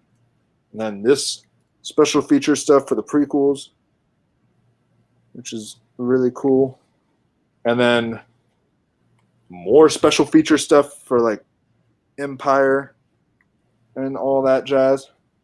And they have it for each movie has their own individual special features. Nice. And then we've got one for the Rise of Skywalker. And now that's you're giving away all the spoilers. Who's going to go out and buy this 200 thing? They're just going to watch your video to see it now. That's a good point, but I mean, I don't even know if you can buy the thing now, okay? Because it's follow me for more reasons not to buy crap. I mean, hey, technically speaking, you pay like almost $200 for like maybe 8 somewhat decent like, I mean, obviously 3 amazing films, and then one also great film, and then the rest just kind of decent films, stuff like that. So, I mean, they probably don't mind the Rise of Skywalker spoiler stuff, because once they actually pop that in, then they'll say, I paid $200 for this shit. But other than that, I've got like a little, I got like a cute little Darth Vader, like Build-A-Bear thing that I got for my birthday one time, which is like really funny. And I got this little plush Chewbacca. So, yeah. Okay. That's pretty much. I mean, that's not everything. I still have a lot of stuff, but like I said, most of mine's in storage right now. These are the things I have out still. Which one, of course, my VHS collection. That was like the coolest thing. Clone Trooper, who actually holds all my card set in case I want to play playing cards. Ooh, I have something that looks just like that, but it's a nightlight. Special art on the cards and everything. It's a wonderful little thing. My Baby Yoda snow globe. Original, well, the Stormtrooper still in the package with his walker. Nice. Little Bop plush Ray. This is the one I was talking about. The trader, he wants to work for me. Taking you into custody. Put down your weapon. Move out. Let's go. He came in. He was at one of the conventions I went to. He came in a mystery box for me. So awesome. My Darth Vader Nutcracker.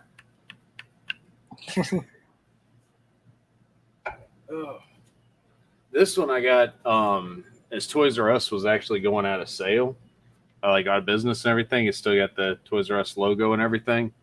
But the Rey Complete Black series for their Star Wars. So I try to keep her in the box because I want to get the hot toy, but those things are expensive to get hot toys. My little lunchbox. Ooh. I have some like popcorn tins over there too, from where I've seen some of the previous movies. This is my glassware collection for The Force Awakens. Oh yeah, I have a Chewie one and I have a Rey one in one of my cabinets. That's more of my newer stuff. This right here, though, is the old Bosk action figure. Oh yeah, that's cool. So old school stuff there. Then of course, like you made me remember my games, so of course I've got Fallen Order or Jedi, Fallen Order. Got the deluxe edition for Battlefront 2, Battlefront 1, the original Jedi Academy. Ooh. And then, of course, the two biggest classics, Knights of the Old Republic and Knights of the Old Republic 2. So, those still hold tight in on me.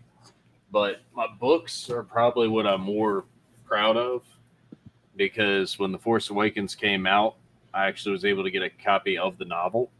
Wow. So, and of course, on the back, a long time ago, my cookbook, which I've had for some years now. Hey, that is perfect. That is perfect for that one holiday special scene. You know what I'm talking about? Yeah. Which it actually tells you how to make blue milk in here. What? That's cool. So let's see if I can find it real quick. That is the Bantha Chai, the blue milk. Actually tells you how to create that.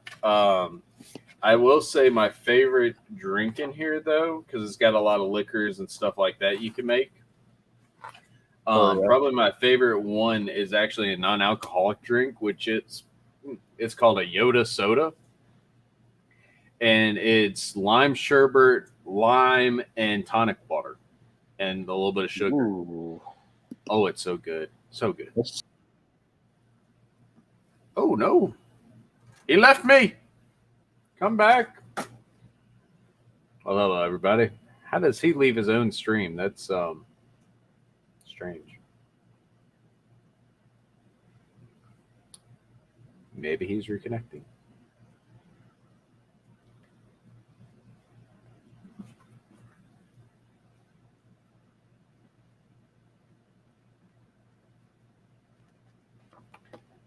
Well, for y'all that are still here, I'm going to show my last thing. This is one thing that I've had for a while. It's the Star Wars Trilogy book.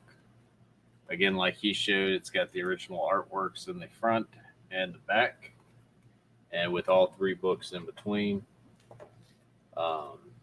Anyone that does want this, feel free to get a copy. It's excellent for a read. But yeah. I'm back. There he is. It just knocked me out of my own stream. How do you get kicked from your own stream? That's I don't know. That's talent. That is talent. I don't know how that happens. I was showing. This is the last thing that I've got to really show. That's not in storage. This is the Star Wars Trilogy book, which has got, just like your little magazine, the original art styles in the front and the back. Oh. And this is excellent as a read. If you want to sit down and just kind of go into the in-depth, see the little things that they didn't have in the film, small stuff. So. Nice. Real good stuff. Dude, that does sound like real good stuff. Go back. That's an amazing collection. Go back to the cookbook real quick, and I've got a little fun surprise. All right, so we got the cookbook. What do you need? What are we going to the edge of the galaxy for? We are going to the edge of the galaxy for something amazing once it loads. Come on and load. Here it is. Okay, this is what we're going to the edge of the galaxy for. All right. We got to show this some love because it's Star Wars. And guess what we are ready for now? The cooking. Step 1, we stir the mixture. Stir, stir, stir, stir, stir, stir, stir. Stir, stir, stir, stir. Very nice. Now, step 2, while we're stirring, we also whip. So it's stir, whip, whip, whip, stir. Stir, whip, whip, whip, stir. Now, let's try it again together at an increased tempo, because precision is very important in this recipe, and we do want to have a fine consistency, don't we? So, and on the count of 1. Stir, whip, whip, whip, stir. Stir, whip, whip, stir. Come on, faster all together now. Cooking can be fun. Stir, whip, whip, stir. Stir, whip, stir. Wah! Having fun. All right? Coming along nicely now. Step 3. We also have to beat. So, it's beat, stir, whip, beat, stir. That's not right. I'm sorry. Stir, whip, stir, beat. Stir, whip, stir, beat.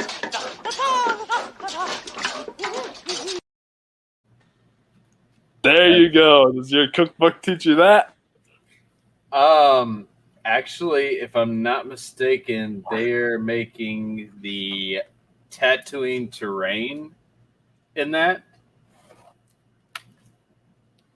Oh my. If I'm not mistaken, it's either that or it is the Topatau soup, which I have recipes for both of those in here. It doesn't go into the whip, whip, stir, but hey, still, it is. Now, you got to admit, okay, is that because you said it may be worse than the holiday special. Is that still worse than Solo or better? I mean, come on. I really didn't like Solo. I really didn't like Solo. Now, given, was the holiday special more of a kind of comedy spoof? Yeah. But I think more people remember the holiday special than they do Solo. Just saying. That is true. It is still, it's not forgettable. That's definitely true. You have, that's one of the things you have to take into consideration is not only is a movie good, but how memorable it is in the collection. So Solo, when I start going into my movie collections, I'm going all over the place remembering these things. I'll remember the holiday special before I'll even think of Solo. It's just, it's not that movie that stands out in my mind as a Star Wars film. Yeah. And for, but yeah, I still need see the Ewok films. I have not watched those. The actual cartoon, the cartoon Ewok films, it touched on about 6 episodes or so in it. And it actually gives you history on the Ewoks, the Wispies, and everything that they throw into battle. It gives you background on their biggest rivals on the ground. It dives more into the Ewok background, and it's very fun to watch. You get more background on Wicket, who is the main character of it. You learn about Paploo and Rogle and everyone. So it gives you that Ewok background, seeing the characters in the movie. It's very excellent to watch. Yeah. Now, I'm remembering it from back when I watched it in the 90s, but still, it's again one of those things that will stand out in my mind real quickly, because the Ewoks have always stood out in my mind as one of the best side creatures they've had in the series. Maybe on an episode of this, I was going to save my announcement for last, but I guess because that's kind of a good leeway, I guess I'll save that Bad Batch review for last. But the special announcement I'm going to make is that I am now starting up a weekly show. I've been wanting to do this for years. I've just been wanting to find the right type of person to do it, and having you do it, having another friend switch off, between people that I know that would love to do it. I now can finally do a show I am naming The Council. It's a weekly show where every week we will talk Star Wars news, like newer Star Wars news. We'll talk some old Star Wars stuff, whatever kind of Star Wars things we'll do. Maybe share our favorite Star Wars memes that we have seen that week or something. And then like all this other stuff. And we'll pretty much it's just going to be a Star Wars show every year. And hey, maybe we can like watch and then break down the Ewok films on an episode one day. That'd actually be fun to do because those, like I said, they're one of those that stood out of my heart as a young guy. So, and they're on Disney Plus, so they're able. So you're able to. So both of them are accessible, and they even have the original like cartoon Clone Wars series on there, which is nice. Cool.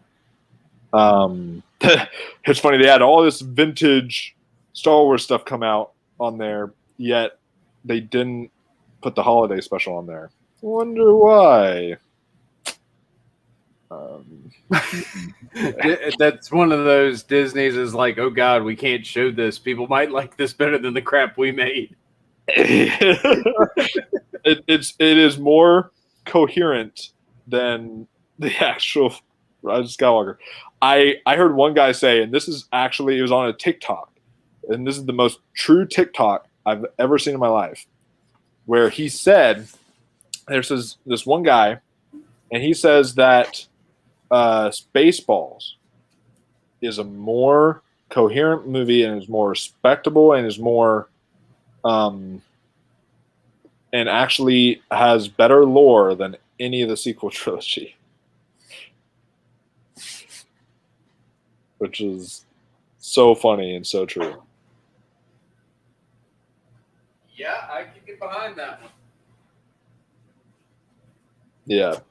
I can very much get behind that one because even though Spaceballs is a comedy, it does do justice. It doesn't go outrageously out there, and you still get the character development, even if it's small ones here and there.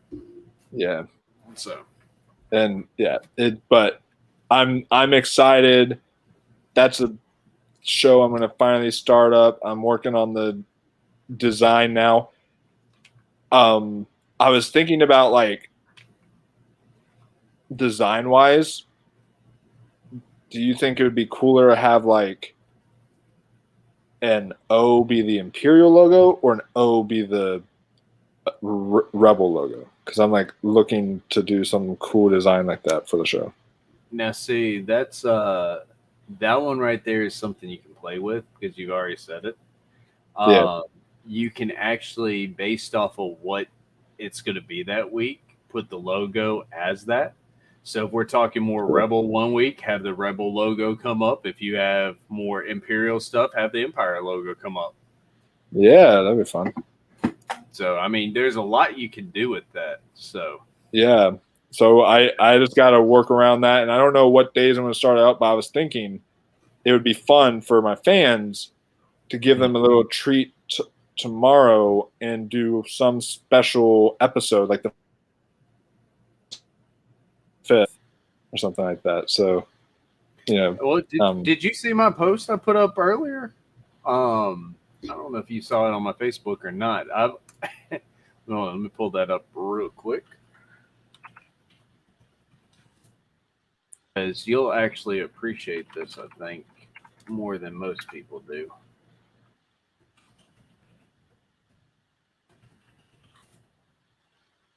Why can I never remember my login stuff?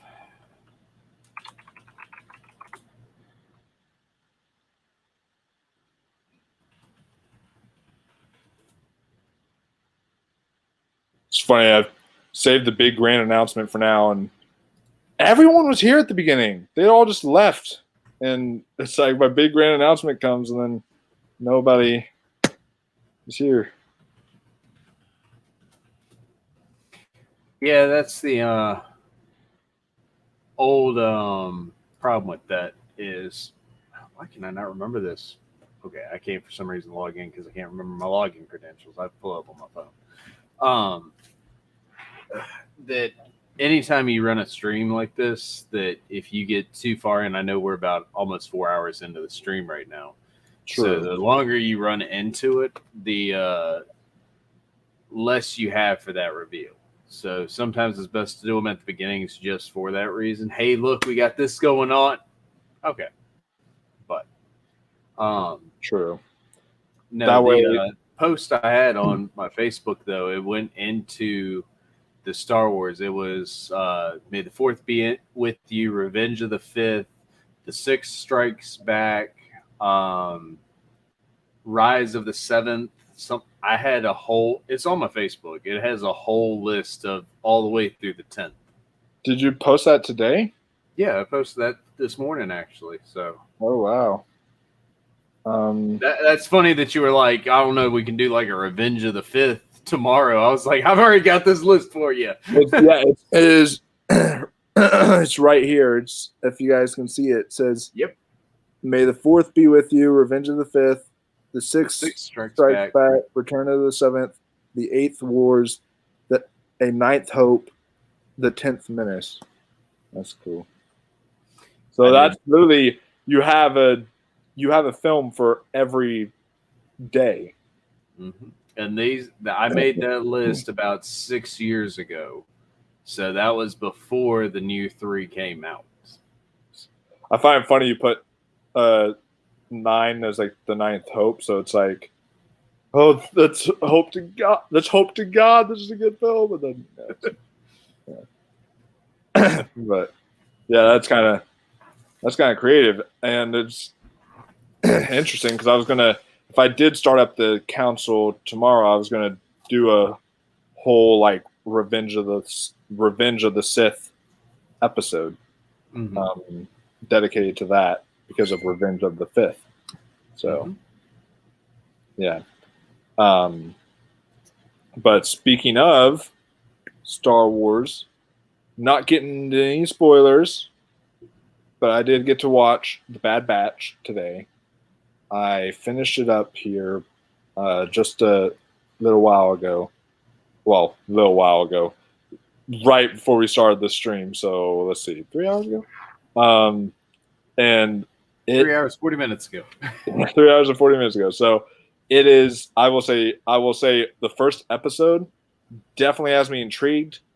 Don't really have enough to go off the first episode, but I will say Dave Filoni has another hit on his hand again. It is what I wanted from a show like this.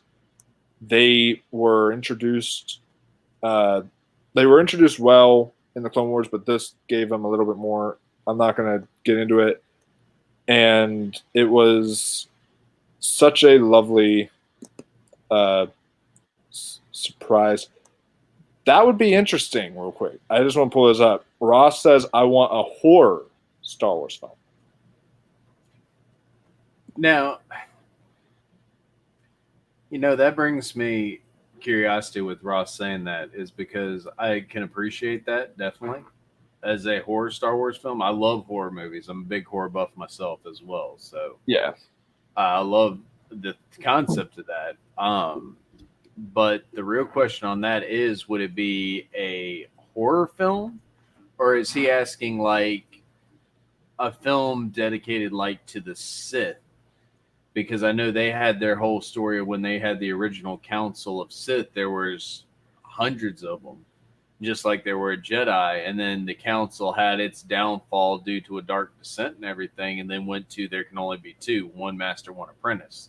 That's how the apprentice kills the master, takes over, gets an apprentice, literally trains them to kill them, and then continues on. Will we go into something like that, or is he wanting something like a actual, like, get force choked out the window and like slung out, and you're like, oh my God, lightsaber through the door, here's Johnny. I think what he's referring to is like episode 2 of season 2 of Mandalorian, and that like horror vibe that they gave to that episode when the things hatch and then they start,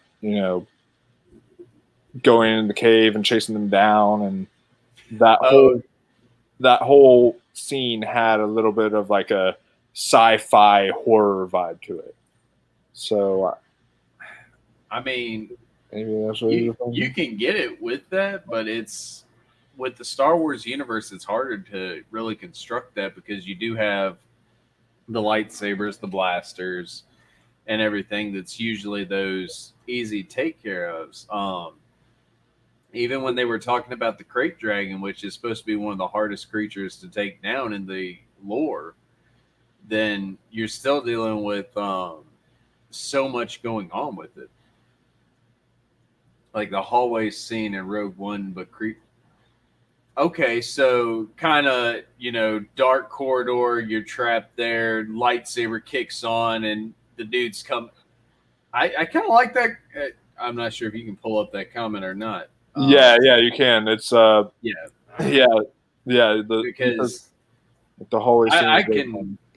I can get behind that, like just a dark lord kind of hunting down people, and you could even do that on, like, kind of when episode 3, Revenge of the Sith, you got Anakin going up into the younglings chamber.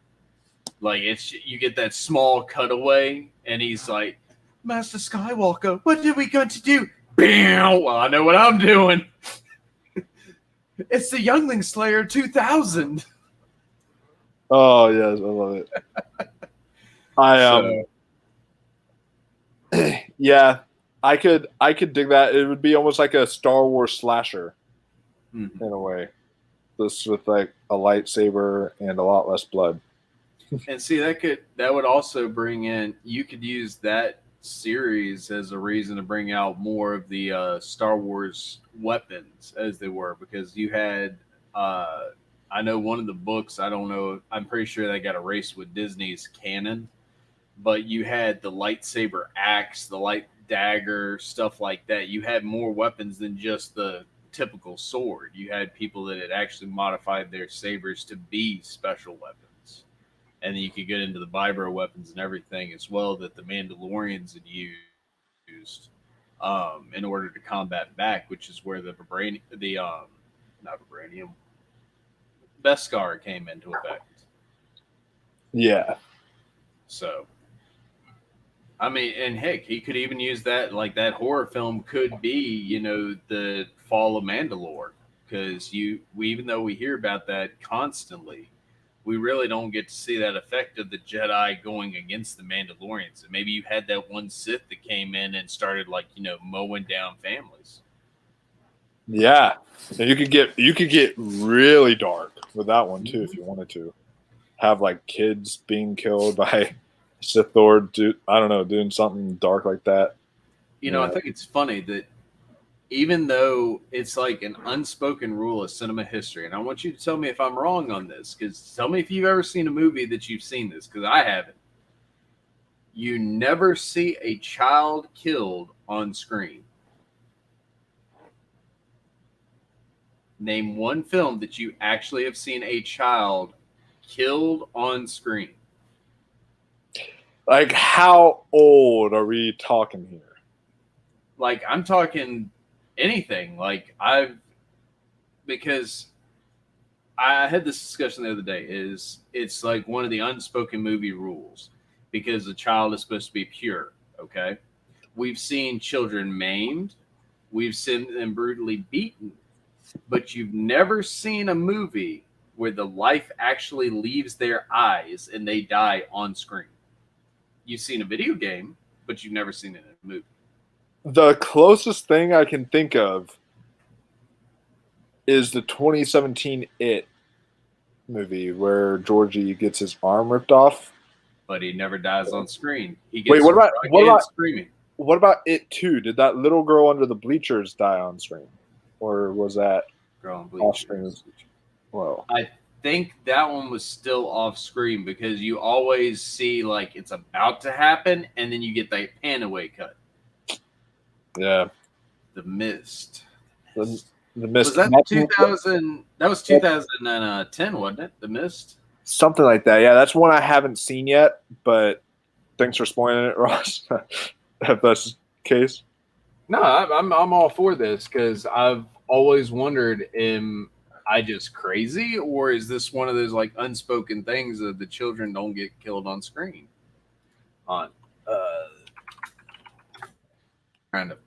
see. Have you watched Invincible yet? Invincible? It's like a new comic book show on Amazon Prime, an animated one. Not yet. It is so good, dude. It gets so dark that you kind of see stuff like that happen, and it's kind of crazy.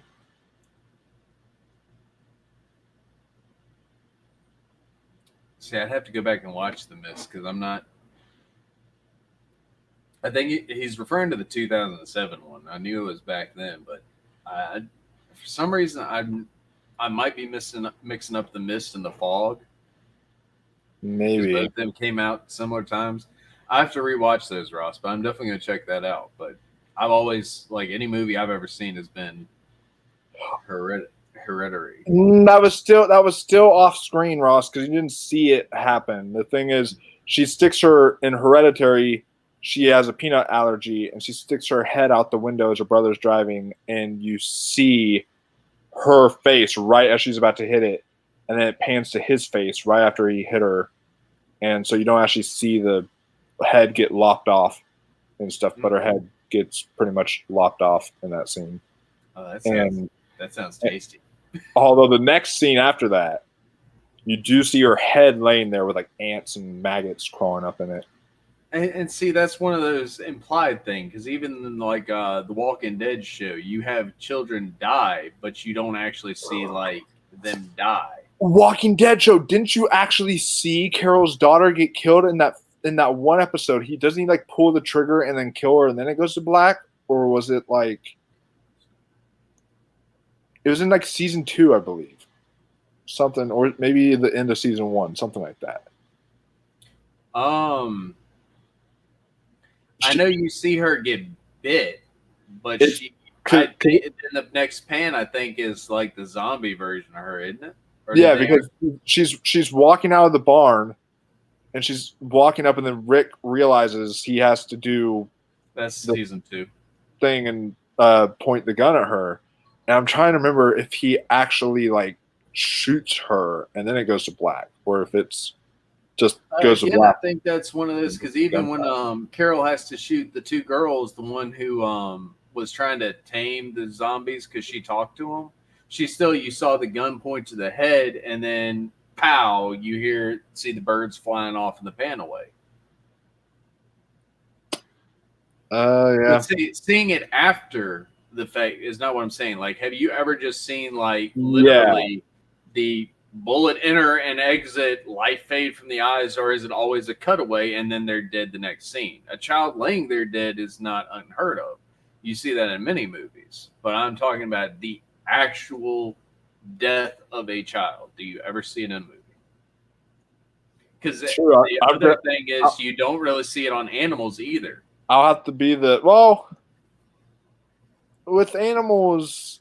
The only one with animals you actually see on screen that I can recall offhand is I Am Legend, when Will Smith literally has to choke out his dog. There's also, have you seen the original Halloween? The old one with Jamie Lee Curtis. Yeah. Mm-hmm. There's also every one of them on my shelf. There's that scene where he picks up like whatever his name was, and you see the bottom of the dog's body, like the bottom half, as he's picking up the dog. It's like, and he's whining and it just goes limp. Dog, and then goes limp. So there is that as well. But again, animals you still see animals from time to time. They're rare. But have you ever seen a child actually get murdered on screen? When I say child, I mean under the age of 14, not a teenager yet. I'm still referring to younger than a teenager, because if we go for teens, anything Scream related or anything like that, those are technically teenagers getting murdered. So. Yeah, that's stuff like that happens all the time. But hey, maybe I'll be the first one to kill a kid on screen, and then I get so much flack for it, and then get. Like I said, you got to be careful with that one, because I've never heard of anyone doing it. So. Yeah, that is true. Hook. Then Hook is debatable. When did they kill Rufio? Rufio gets stabbed. That's true. Hook is debatable. I will give you Hook is debatable on that one. But is Rufio really a kid, or is he right there at that teenage age? Yeah, that's a good point. Because technically, by that logic, and only a couple of Lost Boys get actually off in that scene because of the big battle. Yeah, I think they do. But you don't really see, like I said, you don't really see. You see the bodies, but you don't really see it happen. So Yeah. 12 Wow. to 13. Yeah, that's what I said. Like Rufio is debatable because he's right there on that line of teenager, and I agree with you, Ross. That's completely debatable on that one. And maybe that's why that movie gets some undeserved hate. I don't know. Dude, I loved Hook. Hook was so well done. It was. I loved it. It's Ross's favorite movie, so Is it? Oh, good yeah. for you, Ross. So he loves it. Yeah. My favorite movie is a classic. So hold on.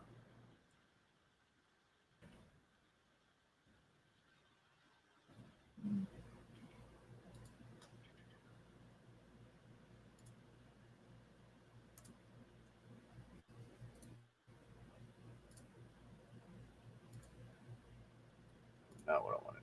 Anyways. Can I just like blow this up? Like I don't want to open the actual page. Yeah, screw it. Maybe this one. Do you want to work for me? Of course not. Oh well, we'll just share this. Share. I love this little share feature in this. Like it's so much. Yeah. To do. Like it's so nice to have. And I just paid like a good amount of money for the paid StreamYards where we can do all this, which is really cool. But yeah, this movie right here is my all-time favorite movie. Labyrinth of 1986. David Bowie. Okay. Jennifer Connelly.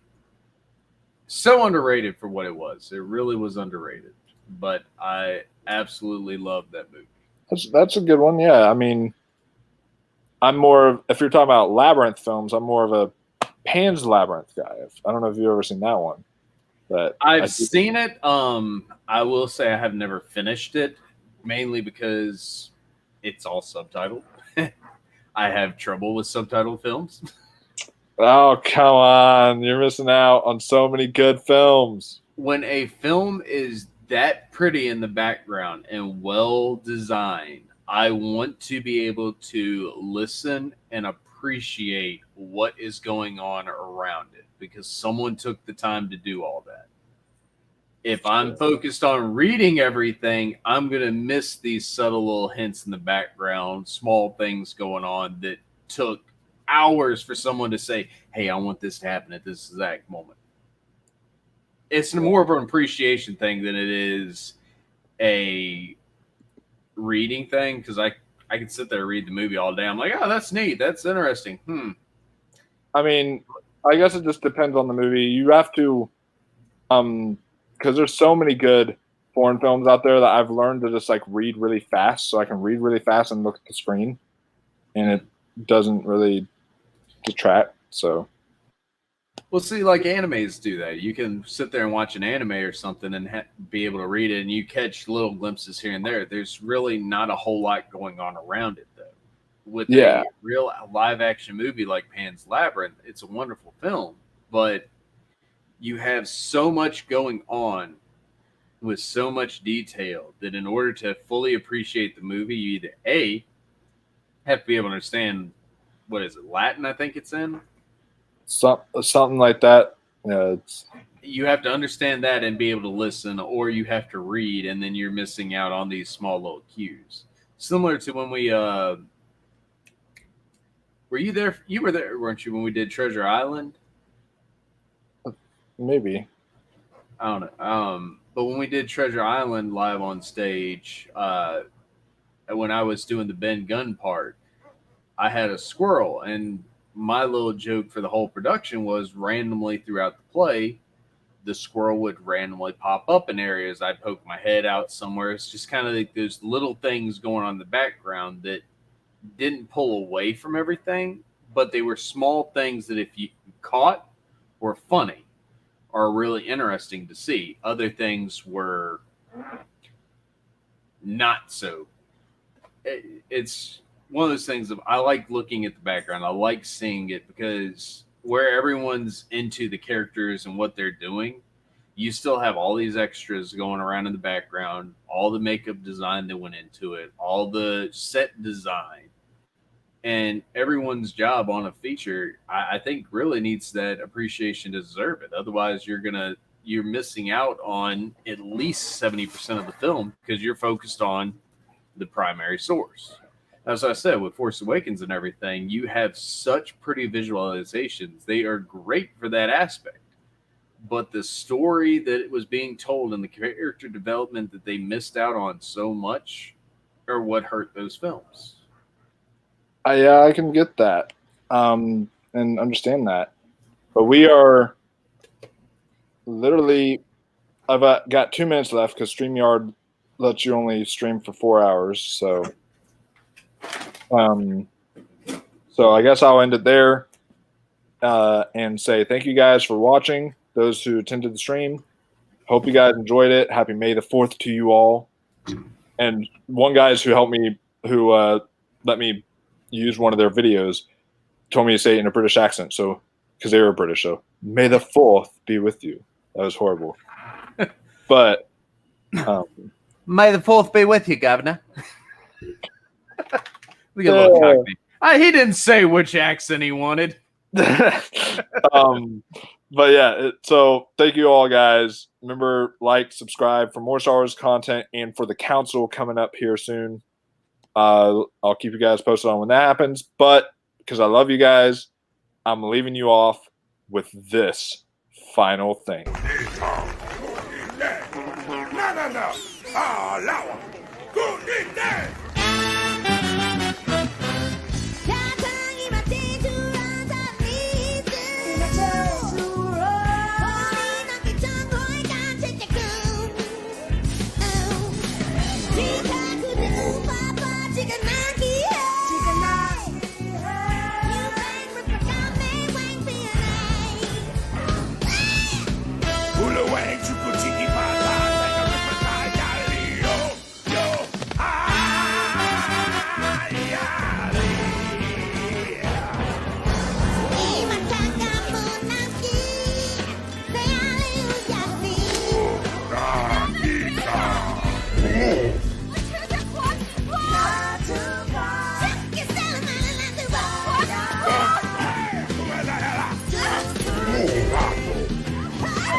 There you go, guys. Leaving you off with that beautiful thing.